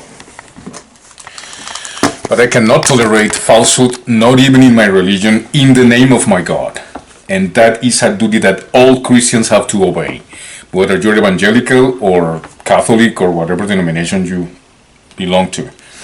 This is the catechism, which I was very versed on, and still am, I guess, that I follow very much, and for that reason I ask you guys, be smart. Don't be guided by those wolves dressed as pastors and bishops and priests that are really wolves, because they're going to bring the war home. And not only that, after that they're going to show themselves as the saviors, and they're still going to blame Russia for it. No, you cannot be that naive, hermano. You cannot. The other call that I would like to make is for Sunnis and Shiites to find peace among themselves, in order to find understanding among themselves. Otherwise, your interests, which are not the interest of the people. Take a look to the countries that are in the Muslim world that are looking for peace and stability. The great majority of them. Now, I'm not a terrorist and I'm not attacking anyone here, no. I read the Bible, and I was educated in the Catholic Church, as I read the Holy Quran, okay? When I read the Holy Quran, I found in the verses and the surahs a lot of information, yes. When you listen to Sam Harris, for example, sure, there's things that, like I mentioned in the beginning of the program, are obsolete and need to be revised. There's many Muslims imams that are not westernized, but in accordance to a world that needs understanding, in which their rules, their radicalisms, the fanaticisms are being reduced. Ecumenism, for example, is one way to approach these matters. But if you believe in God, you better start calling him, because the powers that be in this world want to destroy it, and they are capable of doing it with their vanities and egos. And as I said to you before, this is a war between elites in the United States and between elites in Europe. And the peoples in the United States and Canada, lawyers, IB, universities, they want to be part of the politics in order to make a career in politics. A career in politics is money in your pocket. They don't do it for the good of the people, and if they do, they have to sign certain papers in order not to harass or boycott this or what country. That is a pledge of allegiance that shouldn't exist in democracies, in so-called democracies. And they're gonna take the war home. So you better start calling your God, but be responsible with your religion. Don't just swallow everything they say. Iran is the problem. Let's kill them all. We already killed more than 1 million people in Iraq. In the name of God and country. Using the humanitarian and the war on terrorism. We who have followed that, even if George Galloway and I disagree with the 20th anniversary, on the 20th anniversary of the 9/11 attacks, which just passed. He asked me, why do both? Why crash the planes and then destroy the towers? Because they are that vain, they are that powerful, and they are that stupid, and the most of all, they are that evil, George. That comment, when he cut me off, caused 30,000 people to react to George because of his attitude to me, hanging up on me and don't letting me explain. So I made a program to answer him of 1 hour or so, answering George Galloway. I suggest you watch it. I'm not saying that anything different than George in many ways, but we disagree on the 9/11 attacks, and why do both? Because these people, the plutocrats, are so vain and so focused on fighting themselves on who's going to keep this planet that they're fighting each other. And that is represented in Democrats, Republicans, and now conservatives in the United States, but of course liberals and conservatives, not the NDP, who sided with the liberals in the pandemic in order to expose Canadians to the farce of the century, the COVID-19. Whoever have read the book of COVID-19, Carl Schwab and Klaus Schwab, sometimes Carl and Klaus are very similar. Klaus Schwab and Terry Malleret. It's a book that it doesn't surprise me every page I go to it, because it's been told. We already know who you are, guys. You're not going to take the war with you, but you might. Just like Samson did. If I'm going, I'll take you all with me, bitches. I cannot let that happen, dude. Because we all want to see God. We all want to know who God is. It's time for God to show up. Come on, God. Show us who you are. It is time.